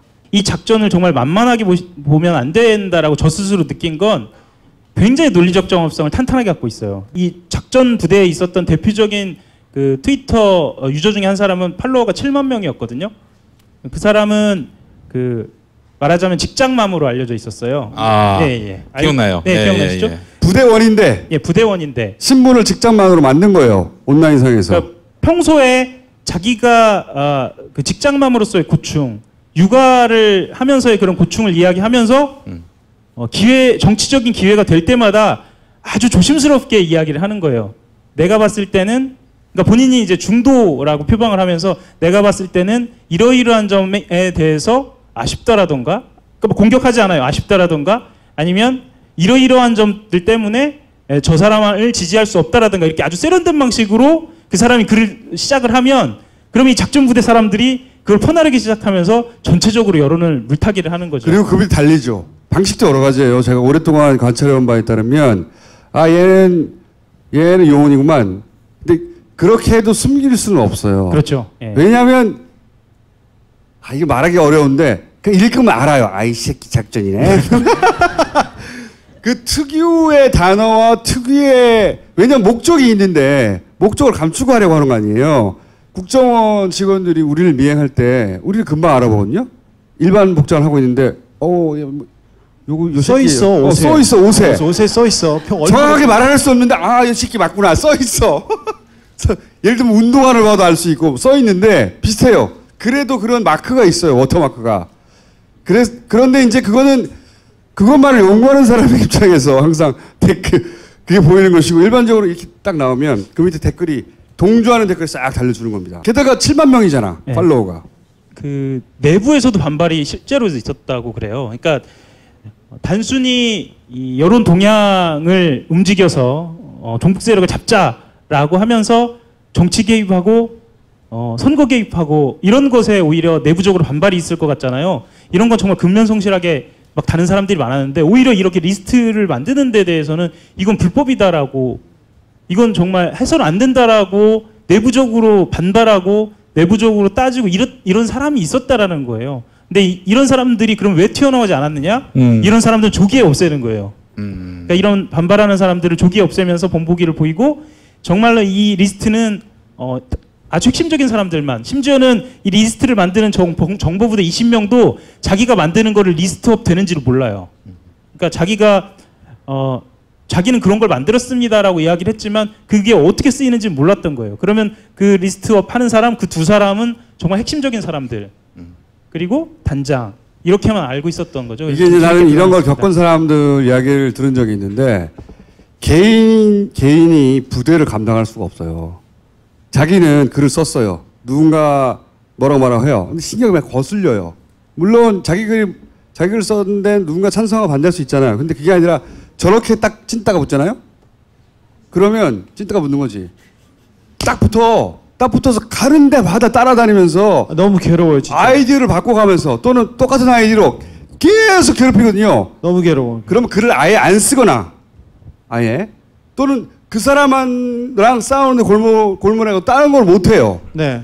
그러면 어느 순간 뻗어버리는 거예요. 물론 이걸 넘어서는 사람도 있고 신경 안 쓰는 사람들도 극수 수는 있으나 이거 가지고 그 안에서 막 쓰고 싸고 사실은 허상과 싸우는 거거든. 그렇죠. 이 사람들은 부대하고 싸우는 건데. 자기 전에 꼭 열어보게 돼. 다시 읽어보게 되고 그 사람이 쓴 글을 다시 찾아보게 되고 괴로워서 그 다음 날 실제로 당한 리스트에 들어있는 주진우 기자 같은 경우에는 리스트에 들어있는 그 리스트에 들어있는 사람이 누가 있습니까? 그렇기도 하고 이효리 씨 만 명이 넘어. 네. 만 명이 넘어요? 네. 이효리 씨 들어있고 문재인 대통령도 당시에 해당이 되고요.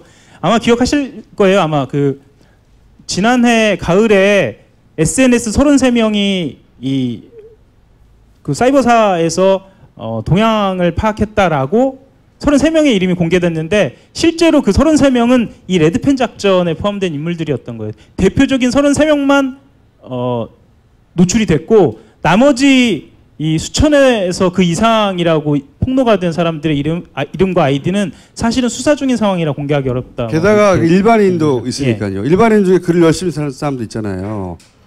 그래서 나는 글을 안 써. 어디에 가도 내 글이 없어. 아니 김어준한테 뭘 제보하겠다는 사람이나 김어준한테 욕하겠다는 사람들이 저한테 너무 물어보는데 그냥 공개적으로 쓰시면 돼요. 저한테 물어보지 말고. 웬만하면 다 글을 쓰잖아요. 자기 그 SNS 블로그 있고 페이스북 있고 다 있잖아요.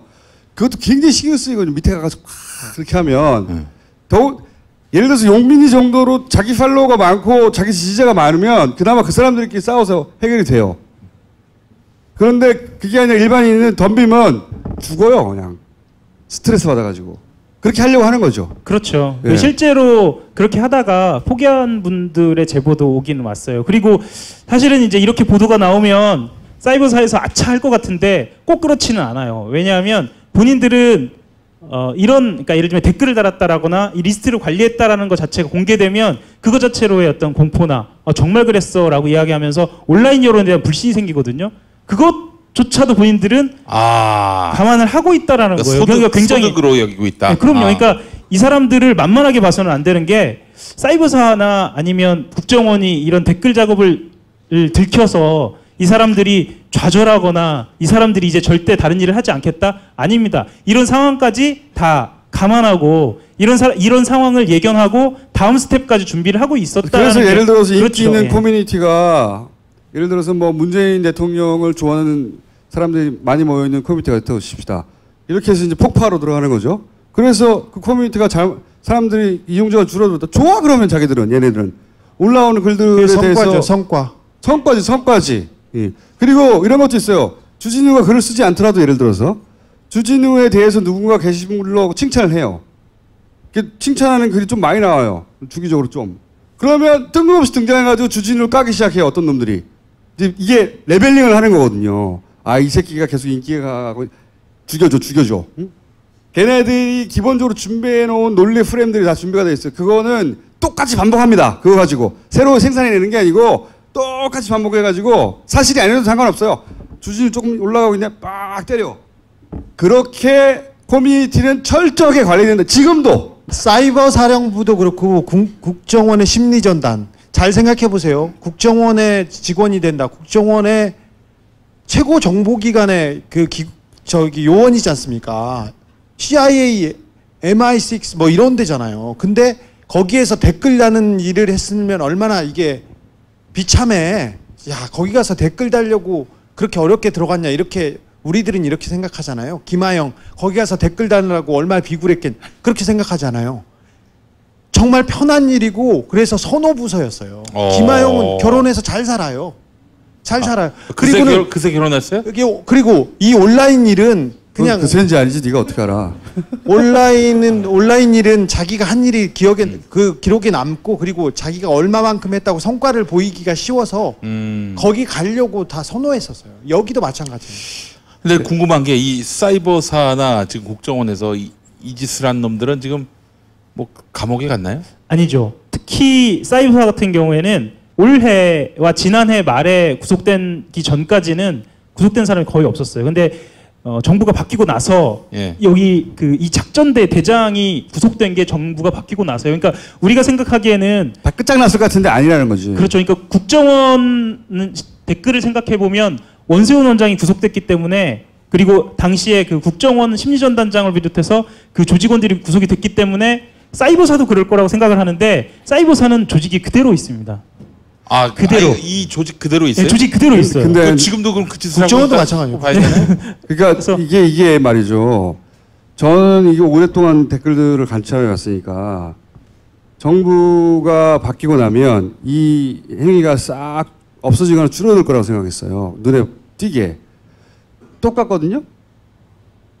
그러니까 지금도 그 짓을 하고 있어요. 똑같이 해요. 똑같이 하는데 그러면 대통령의 직속 기관인 국정원이 이를 똑같이 대통령 반환 이런 작업은 다 항상 보수의 관점에서 진보를 까는 것만 있지 반대는 없어요, 조직이.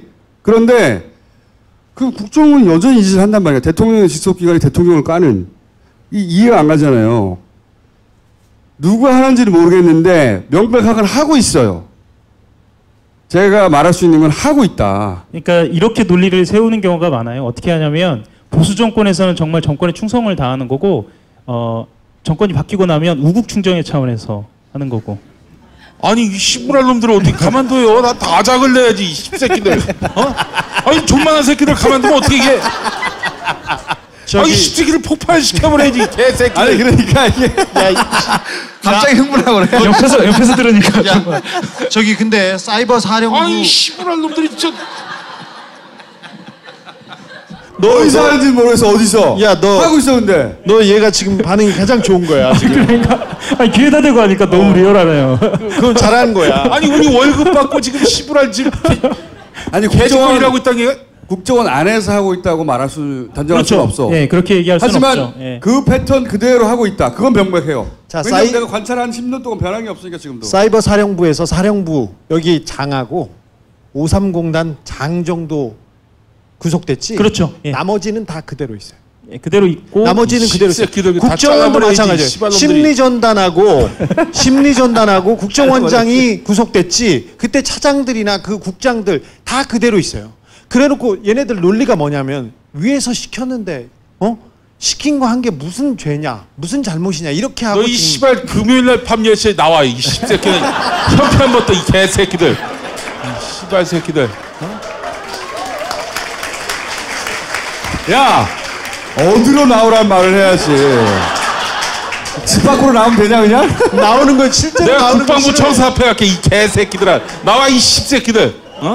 나 근데 지금 국방부 장관 뭐 어떻게 들으실지 모르겠지만 지금 현 국방부 장관이 이 여기에 개혁 작업, 청산 작업에 대해서 좀 미온적이에요.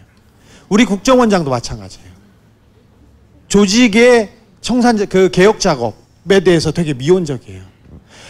그래도 국정원은 검찰이 댓글 수사를 예전에 하다가 말았던 예전에 하다가 캐비넷에 넣어둔 자료들이 있어서 이만큼 갔는데 지금 국정원에서도 계속 자료를 안 내놓고 있고 이 국방부도 마찬가지예요. 이런 일을 했어요. 이런 일을 했는데 이걸 놔둬서 되겠어. 그래서 최근에 그 당시 2013년도에 수사를 했던 수사 책임자들을 구속시켰고 최근에 예, 이번 주에 지난주입니다. 예, 이번 주에 며칠 지난주. 전이고요. 네. 예, 며칠 전에 그렇죠. 이번 주 지난주 걸쳐서 구속이 됐고 그게 명백하게 축소 수사였다라는 게 밝혀지고 있고요. 실제로 아까도 말씀드렸지만 이 정보대에 말고 이 작전부대에 있었던 여기 부대장이 사실 핵심적인 인물이었는데 이 부대장도 최근 들어서 구속이 됐습니다. 그래서 이제서야 좀 성과가 좀 나고 있는 겨우 그지로 만들어버려야 돼. 이 십새끼들 진짜 아주 다 패가망신을 내서 3대가 그냥 사이버사 530단 여기 이 직원을 뽑으려고 특채를 하려고 고려대학교에서 과를 만들었잖아요. 그래서 걔네들은 거기 가면 장학금을 주고요. 그리고 저기서 특채를 해요. 근데 가서 계속 그 수업이 그런 거예요. 김어준 빨갱이, 주진우 빨갱이 맨날 이런 거죠. 그런 일을 하고 있었어요. 우리 정부가. 그 올 1년이 너무 중요합니다. 네. 이런 개혁 작업은 지금이죠. 1년이 되기 전에 하지 않으면 이 조직 자체가 그대로 잔존해 있고 그대로 이 노하우가 축적되어 있기 때문에 실제로 합참에 있는 민심부 그러니까 민간인을 향한 이 심리전을 하던 부대가 국정원의 심리전단이 된 것처럼 이게 지금 해결이 안 되면 안 되는. 그래서 여기 부대 밑에는 또 민간인 지원 또 민간인들 외곽 부대가 또 하나씩 다 붙어 있어요. 이 자체로 어마어마한 진짜 엄청난 작전이에요. 근데 제가 김영삼 전 대통령 딱 하나 존경하는 부분이 뭐냐면 그 하남에 척결할 때요 퇴근 시간에 인사명령을 냅니다. 그 다음날 아침 가서 출근을 했더니 책상이 없어. 바로 그 전날에 잘라버린 겁니다. 그렇게 해서 숙청을 해버렸어요. 이 씨부랄 새끼들은 아예 잿더미로 만들어버려야 돼. 이 사무실을. 씨부랄 놈들 진짜. 이것도 듣다 보니까 좀 적응은 되네요. 막 처음에 되게 무서웠거든요. 다른데 쳐다보면서 해. 왜 그래? 저를 왜 자꾸 쳐다보고 너 밉상이라서.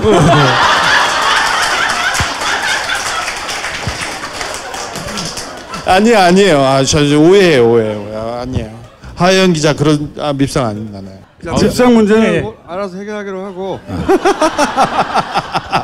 죽든 살든 알아서 해결하기로 하고 더 할 거 있어 밉상? 아니고요. 할 건 더 없는데 사실은 아니 하영 기자가 한 가지는 제가 말씀드릴 수 있어요.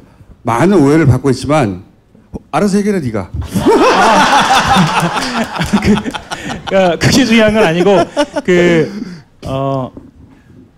사이버 사만이 아니에요. 지금 이런 상황이. 그래서 후속 보도가 있을 거거든요. 후속 보도? 국정원 쪽으로도? 예, 그래서 사실은 지지난주 연재욱으로 시작했고 그 다음에 이제 사이버사 레드펜이 나왔고 연속된 보도가 나올 것 이어서 군 사이버사의 정치 개입 진짜 중요한 문제입니다. 네. 그 다음이 진짜 뭐야? 중요한 문제입니다. 그 다음 국정원 쪽 국가의 근간을 해치는 문제입니다.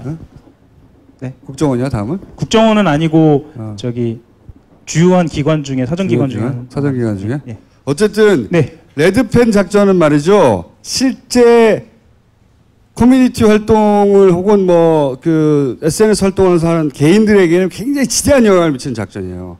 그리고 유명한 배우 있잖아. 저 누구야? 김규리 씨? 김규리 씨 같은 경우에 이런 거에 당한 거거든요. 개인이 당할 수가 없어. 그 사람의 정신을 무너뜨리려고 하는 작업이니까. 네. 끝까지 쫓아다니면서 언제 자살할 거냐고 계속 물어봤던. 사람의 영혼을 파괴시키려고 하는 작업이고 김규리 씨는 더더욱이 유명하니까 더 많이 몰려갔고 그거보다 급수는 떨어지지만 커뮤니티 이용자들 중에 글을 잘 쓰거나 뭐 이렇게 이런 전파력이 있다거나 뭐 이런 사람들 타게 되는 거예요. 주진우는 밥이고 계속. 너무 괴로워요. 그러니까 웃어넘기는 이 멘탈 갑 이렇게 아주 강한 사람들 말고는 보통의 사람들은 그런 댓글이 달리면 무너져요. 견디질 못하거든요. 네. 그래서 아주 치사하고 아주 이 비극적인, 그러니까 한마디로 말해서 온라인상에서 군이 온라인상에서 총질을 민간에다 대고 한 거나 다름없는 사건이어서 총 한 방이면 죽지. 이건 총이 아니고 막 계속 찌르는 겁니다. 사람을. 죽기 직전까지 계속. 아니 왜 우리 군이 우리 국민들하고 싸워야 되냐고. 왜 우리 군이 총질을. 근데 이거 광주 학살대하고 똑같은 패턴이에요. 사이버만 그러니까 사이버 사령부만 이게 아니고 이 원조는 국정일 거라고 난 100% 확신하고 작전명이 아직 안 나왔을 뿐 당연히 있다고 봅니다. 당연히. 왜냐면 내가 사이버사 생기기 이전부터 이런 짓은 봐왔거든. 이 최상부 책임자가 이명박이죠? 그러니까 이게 해당되는 모든 시기에 걸쳐서 그러니까 시작부터 이명박 대통령이 있어요.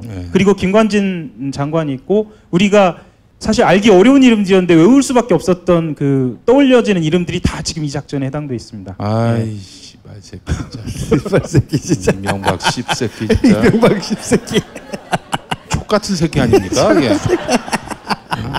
제가 사과라도 해야 할 것 같은데 자꾸 저를 보면서 왜 이명박 대통령이야? 개새끼지. 씨부랄 새끼. 하여튼 이 사실을 알고 나면 많은 의문이 풀려요.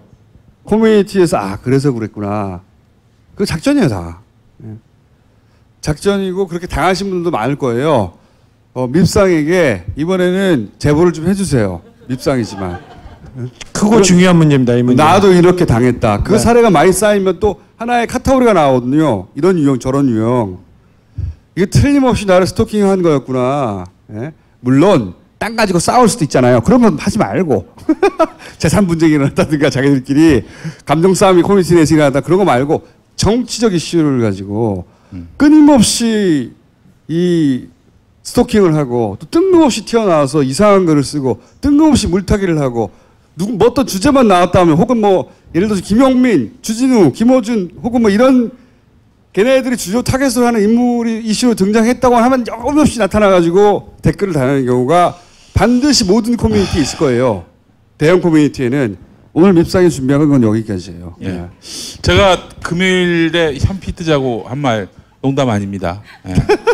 이게 토요일 날 업데이트 되죠? 예.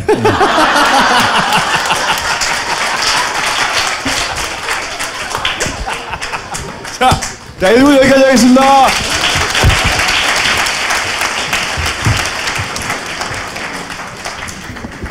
네, 이제 잠시 후에 이정열 판사님 모시고 지금까지 나온 MB의 범죄 혐의 이거를 계산기로 두드려 봤을 때 대략 한 몇 년이 나올지 이걸 한번 함께 계산해 보는 시간을 갖도록 하겠습니다. 그 시간은 일어서지 않으실 거죠? 예, 예, 일어서면 안 됩니다. 예, 이거 어렵게 왔는데 3시부터 앉아 있었는데. 예. 저 형님이 예전에 2010년 그 뉴욕 타임스 그 한겨레에서 같이 했을 때 저한테 제 나이 들고 보니까 말이야, 나도 나처럼 생긴 자식이 생겼으면 좋겠다, 이런 얘기를 하신 적이 있었어요. 어디다 쓰긴, 사람을 어디다 쓰긴. 예. 누가 감당하라고.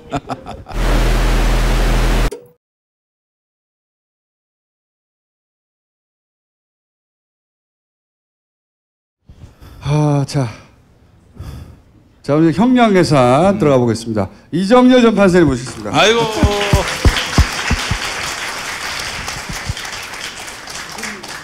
방송인 이정열 사무장을 모시겠습니다.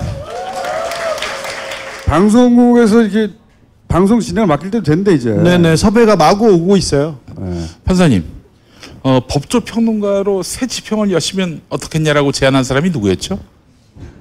평소에 존경에 맞이하는 우리 김현민 교수님께서.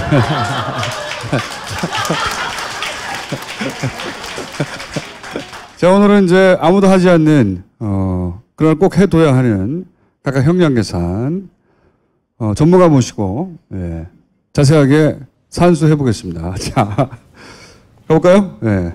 일단 차근차근 좀 말씀을 드리긴 하겠는데요. 미리 당부드리고 싶은 말씀은 실망을 하지 않으셨으면 좋겠습니다. 사형이 없습니다. 그러니까 그 점에 대해서는 좀 실망하지 마시고, 존경하는 주진우 기자님께서 이 MB의 주요 혐의라고 하면서 5가지를 항상 말씀하시는 게 있습니다. 예. 그것을 가지고 시작을 해보겠습니다. 먼저 이게 지금 공직선거법에 규정이 있는데요. 선거에 관여를 한 거죠. 선거에 관여를 했는데 공무원은 선거에 관여할 수 없습니다. 85조 1항에 나와 있습니다. 지위를 이용해서 선거운동을 할 수 없다, 이렇게 돼 있어요. 그리고 이것을 위반하는 경우에는 5년 이하의 징역에 처하게 돼 있습니다. 5년 이하의 징역. 왜 이렇게 적죠? 형량이? 예. 계속 나옵니다만은 우리나라 형사법의 특징 중에 하나가 공무원의 범죄는 상당히 관대합니다. 상당히 관대합니다. 그러니까 그걸 염두에 두셨으면 좋겠고요. 그 다음에 군인과 공범이 돼서 정치 관여를 했기 때문에, 그러니까 본인은 개인적으로는 정치 관여를 할 수 있죠. 왜냐하면 정무직 공무원이니까. 근데 군인과 공모하는 경우에는 군형법 위반이 될 수 있습니다. 그런데 이게 좀 형이 무지하게 약하죠. 2년 이하의 금고. 군형법 위반. 2년 이하밖에 안 나요. 아까 5년 이하하고 2년 이하 합쳐서 7년 이하로 될 수 있습니다. 아니, 5년. 이런 경우에 나중에 이제 말씀드리겠습니다만, 법률상 경합범이라 그래가지고 죄가 하나가 아니고 여러 개인 경우에는 가장 제일 중한 죄의 2분의 1까지 가중할 수 있습니다. 그러니까 단순 계산하면 7년 6개월이죠. 근데 지금 교수님 말씀하신 대로 합치면 7년. 그러니까 두 개를 합쳐도 7년인데 7년 6개월이면 좀 이상하잖아요. 그러니까 원칙은 2분의 1 가중할 수 있으나 합친 거를 넘어가진 못합니다. 그래서 요 두 개만 합치면 7년입니다. 군형법에 군인의 정치 개입인데, 군인의 그렇죠. 대선 개입인데 엄청나게 형량이 작나요? 작죠. 법을 바꿨으면 좋겠는데 그 딴 거 다 두고 금고에 처한다를 금고에 가둔다. 어떨까? 딱 좋네요. 딱 좋아. 아니면 금고로 친다. 금고로 친다. 예, 좀 특활비 상납. 뇌물이죠, 뇌물. 뇌물이 워낙 횡행하다 보니까 액수에 따라서 구분해 놨습니다. 1억 원이 넘는 경우에는 무기 10년 이상, 일단 요거로만으로도 무기가 가능하다는 거네요. 예. 그 2항이 좋아요. 그 죄 정한 형의 수뢰액 받은 뇌물의 2배 이상 5배 이하의 벌금을 병과한다 함께 부과할 수 있다는 겁니다. 좋댔네. 좋댔어. 예, 그다음에 특활비 관련해서 이거는 국정원의 돈을 갖다 쓴 거잖아요. 예. 그러니까 국고를 손실시키는 그렇죠. 국고 손실죄가 쓰지 않습니까? 예. 5억 이상인 경우에는 무기 5년 또는 이상. 5년. 5년 이상이에요. 이하가 아니라 무조건 5년 이상이야. 이상. 그러니까 여기서 지금 비교해 보시면 뇌물이 더 센 거죠. 그죠? 무기는 똑같은데 최하한이 뇌물은 10년이었는데 이거는 5년입니다. 그다음 또 뭐가 있느냐? 특활비를 받아다가 엄한데 썼죠. 횡령죄가 됩니다. 맨 밑에 보시면 업무상 횡령죄가 있죠. 이것도 액수가 많으면 특정 경제범죄 가중처벌 등에 관한 법률에 의해서 형이 올라갑니다. 이득액이 50억 원 이상이면 무기 또는 5년 이상입니다. 그러면 지금 여기까지만 정리해보면 뭐 있죠? 공직선거법 5년 이하, 군형법 2년 이하, 그 다음에 뇌물, 무기 10년 이상, 그 다음에 국고손실, 무기 5년 이상, 그 다음에 헷갈려. 저기 한 번 더. 업무상 횡령, 무기 5년 이상. 네. 벌써 무기 3개 나왔어요. 무기 3개 받고 시작합니다. 일단 3번 더 태어나면 되겠네. 사형이 없다. 롯데월드 특혜 관련해서 지금 상정 가능한 거는 활주로를 바꿔버렸잖아요. 공군의 의사를 무시하고 의견을 묵살하고 그래서 자신의 지위를 이용해서 의무 없는 일을 행하게 한답니다. 이 경우에 직권남용죄가 돼서 5년 이하의 징역. 근데 이 롯데월드 수사가 잘 돼서 예. 롯데월드 수사가 잘 돼서 뇌물로 엮였을 경우 그렇죠. 무기 10년 이상. 뇌물일 경우. 뇌물을 준 사람이 다르기 때문에 별도의 범죄가 됩니다. 여기까지가 뇌물 4개. 뇌물이란다. 무기 4개.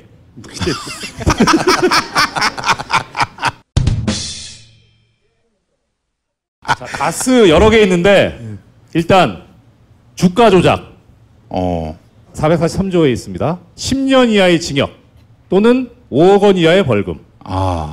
그렇게 안 높죠. 그러니까 1,000억대 주가 조작이어도 10년 이하의 징역이다. 예. 다만 위반 행위로 얻은 이익이나 피한 손실액의 3배에 해당하는 금액이 5억 원을 초과하는 경우에는 3배까지 벌금. 그러니까 그럼 1,000억대 피해를 줬으면 3천억 손실액을 보상해야 된다. 그렇죠. 그거 좋네. 이거 좋네요. 그건 판사가 결정하는 겁니까? 그렇죠. 예. 주가 조작을 해서 그래서 시세 차익을 50억 원 이상 먹었다. 무기 5년 이상. 무기도 하고 3천억 벌금도 내고. 예, 그렇죠. 그다음에 무기가 5개야. 그럼 아까 여기서는요. BBK 투자금 회수할 때 그 대통령으로 공권력을 썼다. 이거는 강요해가지고 폭행이나 협박을 가해서 돈을 뜯은 거죠. 네. 이게 법률상 공갈죄에 해당합니다. 네. 감옥에 있는 사람은 공갈 쳐서 돈을 뺏어간 거네. 그렇죠. 3조에 보면 공갈죄를 범해서 이득액이 공갈로 인한 이득액이 50억 원 이상이면 무기 또는 5년 이상입니다. 아까 생각보다 이 다스 부분에 지금 적어놓은 게 별로 없잖아요. 이게 앞에 거랑 다 연관이 있습니다. 직권남용도 연관이 있고 그다음에 다스 비자금 저건 또 횡령하고 연관이 있습니다. 네. 업무상 횡령 120억 아까 얼마였죠? 무기 5년 이상. 예. 조세 포탈 납부하지 않은 세액이 연간 10억 원 이상이면 무기 또는 5년 이상입니다. 사실 제가 판사 생활하면서 제일 세게 때려본 형이 징역 12년이거든요. 이게 무기징역이요 없어요. 거의 본 적이 없어요. 우리 지금 여기서 그만큼 이명박이 계속 무기가 나와서 그렇지 이거 그만큼 위대한 사람인 거예요. 위대하신 분이에요. 예. 지금 10개 되겠는데요, 무기만. 네. 그 10개 중에 한 10분의 1만 해서 무기로. 예, 그러니까 그거 계산하는 거 좀 있으면 나올 겁니다. 그러니까 지금 제일 센 게 뇌물입니다. 무기 또는 10년 이상. 자, 그러면 이렇게 좀 우수수 있는데 이건 그럼 어떻게 처음에 결정하느냐? 조금 전에 보신 거는 법에 얼마 이렇게 적어놨잖아요. 이거를 법에서 정한 형이라 그래서 법정형이라고 합니다. 그런데 실제 이 법정형대로 선고가 되는 게 아니고 실제 선고되는 거는 법률상 선고형이라고 합니다. 실제 선고되는 형량. 그 중간에 뭐가 있냐면 뭐 예를 들어서 징역을 살고 나온 지 얼마 안 됐는데 또 범죄를 저질렀다 하면 누범이라 그래서 2배를 올립니다. 이렇게 해가지고 이런 중간에 이제 계산 과정을 거쳐가지고 나오는 형의 범위가 있습니다. 그걸 처단형이라고 하는데 처단형과 관련해서 지금 생각해야 되는 게 뭐냐면 지금 여러 개잖아요, 혐의가. 이 상습범인데다가 너무 많은 범죄를 저질렀잖아요. 벌써 전과 14범. 그렇죠. 가장 중한 죄의 정한형이 사형이나 무기징역 또는 무기근거인 때에는 그걸로 한다. 이렇게 돼 있습니다. 최고가 무기징역이면 그냥 무기징역에 몰아버리는 겁니다. 벌금은 어때요? 벌금은 어떻게 합니까? 벌금은 다액의 2분의 1까지 가중이잖아요. 그러니까 제일 많은 거에서 2분의 1까지 하는 겁니다. 자, 그러면은 계산해봐야죠. 계산. 우리나라 양형위원회에서 만들어 놓은 각각의 범죄별 양형 기준입니다. 예. 제일 센 게 뇌물이었죠. 무기 10년 이상. 그러니까 뇌물죄를 기준으로 보겠습니다. 먼저 뇌물에 있어서 액수를 기준으로 해서 6개로 단계를 나눠놨어요. 양형위원회에서. 근데 보나마나죠? 5억 원 이상. 5억 원 이상 뇌물인 경우에 기본적으로 양형위원회에서 권고하는 형은 9년에서 12년 사이입니다. 깎아야 될 요소가 있을 때는 7년에서 10년 사이, 올려야 될 사유가 있을 때는 11년 이상 또는 무기징역까지 가능하다 이렇게 하고 있습니다. 가중 요소, 감경 요소, 올려칠 만한 사유가 뭐가 있고 깎을 만한 사유가 뭐가 있는지 따져보죠. 깎을 거. 가담 정도 및 실제 이득에게 극히 경명 아니죠? 네. 예. 공무원 또는 중재인이 될 자인 경우 아니죠? 될 자가 아니니까. 예. 요구 약속에 그친 경우 받지는 않은 경우라는 겁니다. 아니죠. 해당 없고. 농화자 아니고 수사 개시 전 뇌물 반환 그랬을 리가 없고. 심신미약 전혀 아니고. 절대 아닙니다. 절대 아니에요. 심신초강 이건 없나요? 예. 자수 또는 내부 비리 고발. 택도 없는 소리죠 이거. 네. 예. 그 특가법 4조의 준공무원 이건 뭐냐면 은행, 공기업 공무원이 아니거든요. 예. 근데 이런 뇌물 같은 경우는 공무원으로 본다 이렇게 돼 있어요. 근데 이것도 해당 사항 없죠. 진지한 반성. 그 밑에 형사처벌 전력 많음. 자 그러면 보시다시피 감경 요소는 없다. 전혀 없다. 가중 요소 봅시다. 있나? 술에 관련 부정처사. 있었죠. 뇌물 받고 나쁜 짓 한 거. 해줬죠. 롯데월드도 해주고. 적극적 요구. 맞죠? 예. 피지휘자에 대한 교사. 맞죠. 맞죠? 직권남용 딱 떨어지죠. 교사 정도. 누범은 실형받고 3년 출소한 지 3년 안에 범죄를 저지른 경우라 요거는 없어요. 2년 이상 빠져나가요. 장기간의 뇌물수수. 맞습니다. 맞죠? 네. 5년 동안. 업무 관련성이 높은 경우. 매우 높습니다. 무지하게 높죠? 예. 3급 이상 공무원. 맞죠? 대통령이니까. 예. 누범에 해당하지 않은 동종청과 및 동종징계 전력. 많죠? 자, 그럼 여기서 전체적으로 보면 가중 요소가 하나, 둘, 셋, 넷, 다섯, 여섯, 일곱, 여덟 개인데 7개가 있어요. 그죠? 이러기도 쉽지 않아요, 사실. 일단 무조건 11년 이상 일단 무기를. 11년 이상. 그죠? 예. 가중 요소가 많습니다. 가중 요소가 없어요. 어떻게 그럼 계산하느냐? 27페이지의 4번. 3개 이상의 다수범인 경우에는 기본 범죄의 형량 범위 상한. 기본 범죄가 뇌물이잖아요. 제일 세니까. 뇌물죄가 정한 형의 상한에 다른 범죄 중에서 상한이 가장 높은 범위의 2분의 1. 다른 범죄에서 상한이 높은 범죄 뭐 있었습니까? 무기가 무지하게 많았죠. 그런데 이런 요소가 있습니다. 상한이 25년을 초과하면 무기징역을 선택할 수 있다. 판사님 최근에 무기징역은 무기징역이라고 이렇게 선고하지 않고 몇십 년 이렇게 그게 50년까지만 가능합니다. 50년까지. 우리나라 법은. 네. 우리나라에서 50년까지는 그런데 이명박은 무기징역보다는 숫자로 말해줬으면 좋겠어요. 저도 그게 좋을 것 같아요. 예. 예. 173년 뭐 이런 거 아니 있잖아요. 그게 아니에요. 그게 법적으로 아니에요. 불가능해요. 해봐야 50년. 50년이라니까요. 예. 그게 마음에 안 들어. 구형 미국은 200년, 300년 이런 것도 나오잖아요. 저 검사들하고 얘기가 나왔을 때 처음에 이거 몇 번 얘기해봤거든요. 그런데 구형 얘기 나왔을 때 처음에는 뭐 7년 정도 가능합니다 그랬는데 조금 수사하다가 17년 가능합니다 그러다가 40년까지 갔었어요. 사실 원래 좀 재밌게 하려면 이런 거 해가지고 어느 범위에 들어올까요? 그래서 문제를 내드려야 마땅한데 하다 보니까 워낙 너무 무의미해진 거예요. 그러니까 워낙 이게. 훌륭하셔가지고. 오늘 그럼 이걸 한번 해주세요. 뭐냐면 최저형으로 만약에 법정에서 나올 경우 했을 때 예상치의 그 이명박 선고 1심 그리고 아마도 여러 가지 감안할 때 현실적으로는 이 정도가 나올 것이다. 지금까지 나온 것만 봤을 때 그거 두 번째. 세 번째는 판사님이 보시기에 그걸 다 합치면 이 정도 될 것이다. 숫자의 합은. 그게 실제 이렇게 되어야 마땅한다는 숫자. 이 세 가지를 좀 제시해 주세요. 맨 끝에 거는 너무 뻔하잖아요. 무기? 다 아시잖아요. 무기징역이죠 뭐. 그거를 예. 그러니까 50년 제한 도질하고 다 더하면 몇 년까지 나가요? 다 더하면요? 네. 안 해봤는데. 자 그럼 그건 무기로 두고.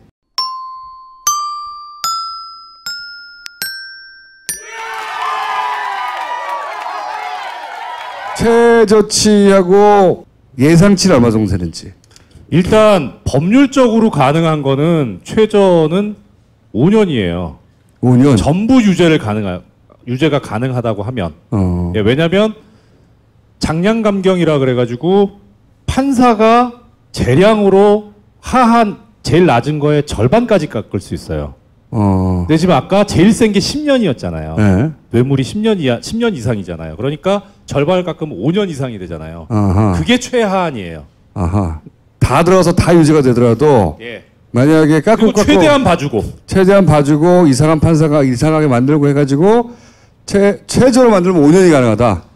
이거는 가능할 수 있어요. 자수를 하게 되면 또 절반을 깎을 수 있거든요.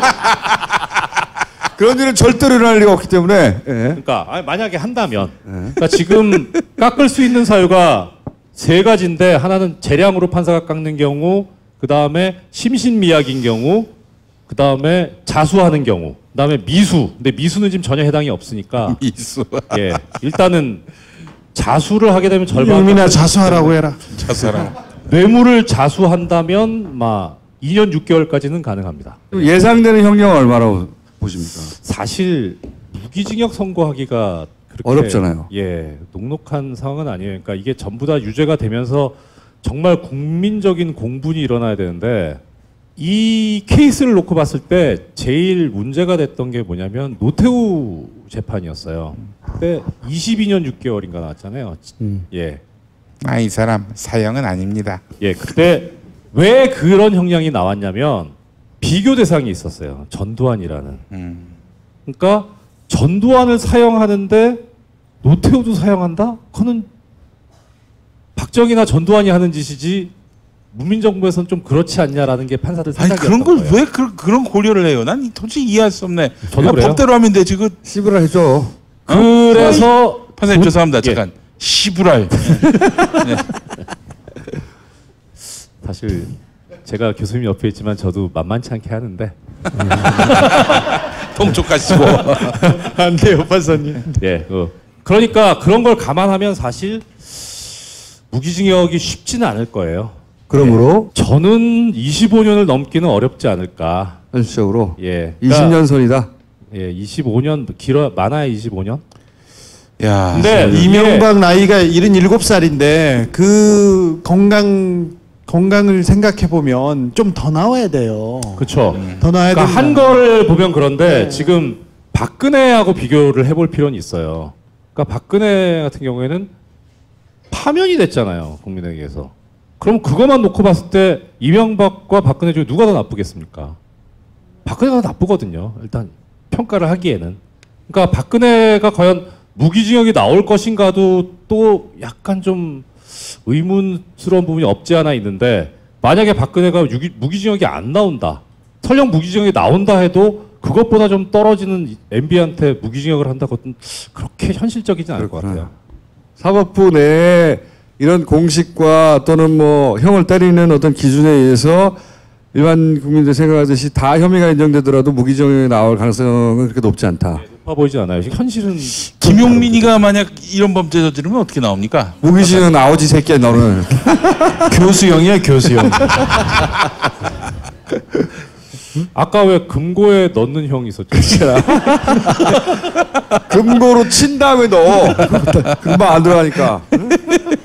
벌금은 뭐 벌금은요, 맞아. 추가로. 그러니까요. 벌금이 사실 오히려 더 그 양반한테 치명적이죠. 예, 치명적일 뿐만 아니라 지금 특히 뇌물 같은 경우에는 이제 그 범죄 행위로 인한 수익을 몰수하는 특례법이 있어요. 옛날에는 뇌물에 해당하는 그 액수만 몰수하거나 추징할 수 있었는데 지금은 두세 배죠?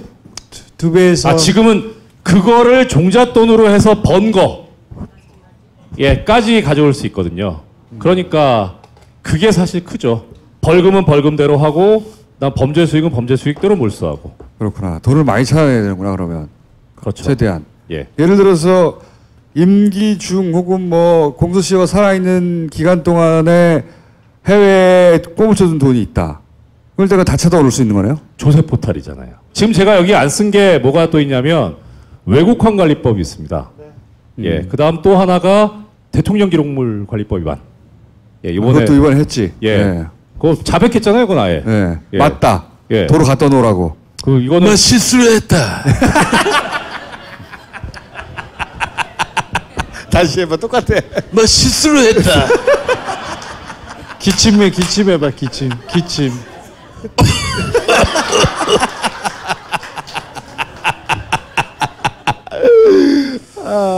그 지금까지 말씀 이게 뭘 품고 지금 저기 김웅 교수님께서 저 다른 걸 하신 게 아니라 더러워. 몸으로 보여주신 거예요. 이렇게 잘못 먹은 건 반드시 토해내야 된다. 실수를 했다. 야, 영민아 한 번 더 해줘. 실수했다 그거. 뭐 실수를 했다. 너 이름이 뭐지? 그것도 좀 해줘봐. 예? 예? 너 이름은 뭐지? 너 이름은 뭐지? 들을 때마다 웃겨 그럼. 자 그러면은 요 지점에서 하나 뜰 거예요.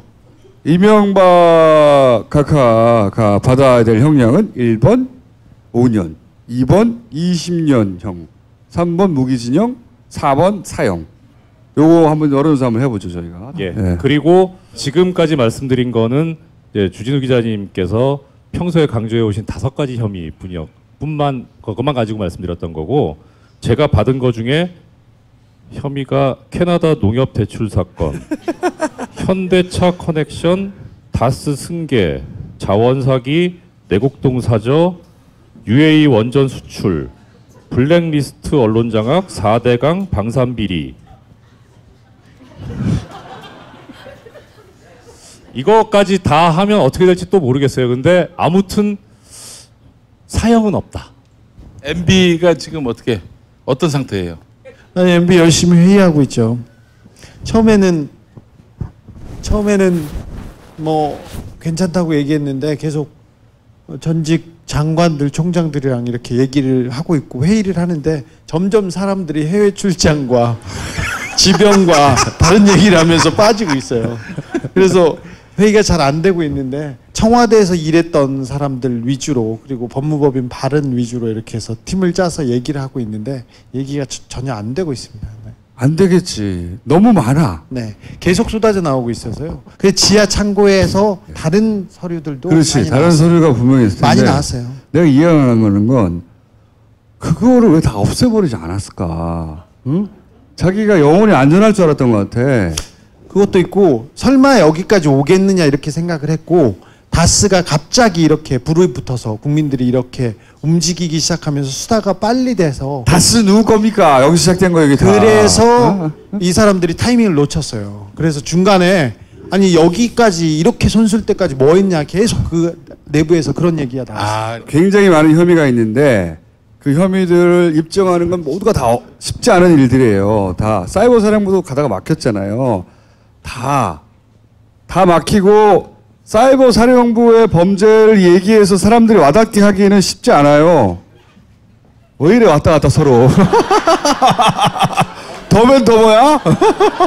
더면 이게 쉽지가 않아서 이게 물 건너고 산 넘어서 나한테까지 오겠는가. 이 혐의는 많이 있으나 어느 것 하나 입증하기 어려울 것이다. 이렇게 생각했던 것 같아. 그렇죠. 예. 일단 저 처음에 나왔을 때는 국정원 댓글 얘기하고 그다음에 군사이버사였지 않습니까? 이것도 댓글 작업이기 때문에 나는 모르는 일이다 이러면 될 저렇게 일이다. 하면 굳이 어떻게 기소를 하기도 어려워요. 사인을 했다. 야 열심히 한다고 해가지고 사인했다. 그래서 뭐 거기였는데 이 다스는 누구 겁니다로 길을 뚫는 거 이게. 다스는 돈 얘기잖아요. 그리고 국정원도 특활비 돈 얘기잖아요. 돈 얘기로 잡아야지. 근데 내가 이해가 안 가는 게 그거라 이거야. 다스가 누구 겁니까? 다시 시작했어. 그걸 묻는 순간 아 이 새끼들 이 참고 털어야지 이렇게 생각했어야 할 것 같은데 그걸 안 하게 난 비행기에서도 그렇고 그 다음 회의 때도 저 새끼들 그냥 놔뒀다고 우리 그냥 놔뒀다고 내부에서 욕 많이 먹었어요. 아 그래요? 혹시 저 MB가 제 얘기도 했나요? 제 이름도? 거기까지는 잘 모르겠다. 그 창고를 다 털어서 없애버리지 않았다는 게 나는 이해가 안 가. 우리 너무 무시한 것 같아가지고 얼핏 제가 들은 바에 의하면 기분이 나빠. 이 사람들이 이해관계로 얽혀 있잖아요. 그러니까 뭐 의리나 뭐 이런 게 있는 게 아닌 사람들이라 그 사람들에 대한 자료라는 얘기를 좀 들었어요. 그러니까 뭐 김백준이든 뭐 김희중이든 이 사람들에 대한. 자, 제가 LA 가서 김재수 총영사라고 다스에서 다스의 돈을 김경준한테 받아오기 위해서 되게 열심히 뛰었지 않습니까? 근데 이명박 정부에서는 국정원 애들을 붙여서 뒷조사를 했어요. 그 김재수의 여자 관계를 따지고 그거를 사진 찍고 비디오를 찍어놨어요. 많이 있어요. 왜냐하면 배신하면 터뜨리거나 묵죄려고 하는 거죠. 그 사람이 움직이지 못하는 이유가 그렇습니다. 하지만 그런 테이프도 다 가지고 있다는. 네.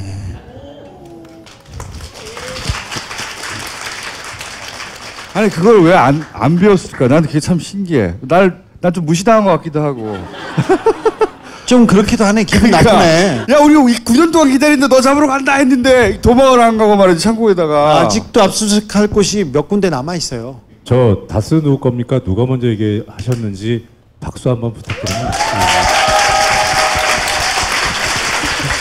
근데 처음에 다스 누구 겁니까 할 때 나랑 주진우 특히 나는 SNS를 안 하니까 주진우 욕 많이 먹었어요. 네. 왜 사람들이 이 중요한 다른 적폐들이 있는데 말이야 사이버 사령부 이런 거 있는데 다 쓰고 털어봐야 아무것도 안 나온다고 막. 아니 그 댓글을 다는 사람들이 이명박 애들이거든. 댓글 부대 애들이거든요. 근데 거기에 생각 있는 분들도 동조해가지고 그래가지고 지네들 시설을 흐트러뜨린다면서 한풀이 한다 뭐 한다고 해가지고 여당 내에서도 그런 얘기가 있었어요. 네. 바보들 엄청 상처받았어요 저. 상처를 잘 받아. 매일 상처받아.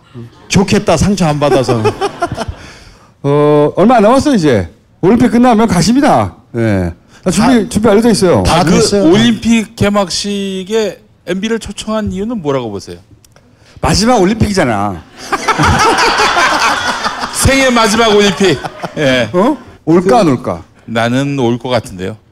이게 고민할 거야. 가고 싶은 마음과 자기가 유치해서 이렇게 알리려고 내가 유치했다는 걸 알려서 이것이 여론에 도움이 되지 않을까 이런 마음 하나 하고 또 한쪽에서는 아니 이쪽 정부는 그 문재인 정부한테 왜 면죄부를 주냐고 정치보복 아니라고 하는 가시면 안 된다고 이렇게 머리를 굴려서 말리는 애들과 그걸로 지금 정확하게 싸우고 있어요. 그렇지 당연하지. 지금 그대로 싸우고 있어요. 내 걔네들 마음을 다 알아. 네. 그대로 싸우고 있는데 지금 6대4로 가야 된다는 게 지금 높아요. 저는 그렇게 해서 간다면은 바로 MB 집을 압수수색할 거라고 봅니다. 없는 사이에. 근데 나를 갈 거라고 봅니다. 예. 이명박의 이렇게 감정이입을 해보면 이명박은 자기가 누리는 것들 항상 단영하다고 생각하는 사람이거든요. 전직 대통령으로서 당연히 그런 예우를 받아야 되고 그러면 또 국민들이 자기를 또 바라보는 눈이 바뀔 거라는 저도 말이 안 되는. 걸어볼까요? 나온다 안 나온다? 그렇죠. 저는 아까 나온다고 했죠? 네, 나온다고 했습니다. 기억을 못해요 제가. 나온다고 걸겠습니다. 나오면서 압수수색한다. 이걸로 걸겠습니다. 예. 판사님. 저도 나온다 쪽에. 나온다 쪽에. 아베가 온다 그랬으니까. 아베가 온다. 살려줘. 뭐 살려줘. 진우 형은 어떻게 될 것 같아요? 저는 나온다고 생각해요. 나오는 게 맞다고 봐요. 네. 그게 자기 한 큐에 망하는 거죠, 그러면. 네. 나는 나왔으면 좋겠어. 나와가지고 너무 웃기는 장면 아니야? 거기 이병목이 또 있는 게 사람들 이럴 거야. 저 새끼 저기 어디 있어 저기요. 일반 국민들의 생각은 저 새끼 저기 나와 있지? 저 새끼 잡혀가야 되는데 이렇게 생각하는데 이병목은 보여줘야 한다. 자, 오늘 여기까지 하고요. 각하가 그렇다면 5년일까, 20몇 년일까, 무기일까, 혹은 사형을 받아야만 한다. 까지 투표 참여를 한번 해주시고. 자, 오늘 여기까지 하겠습니다. 감사합니다.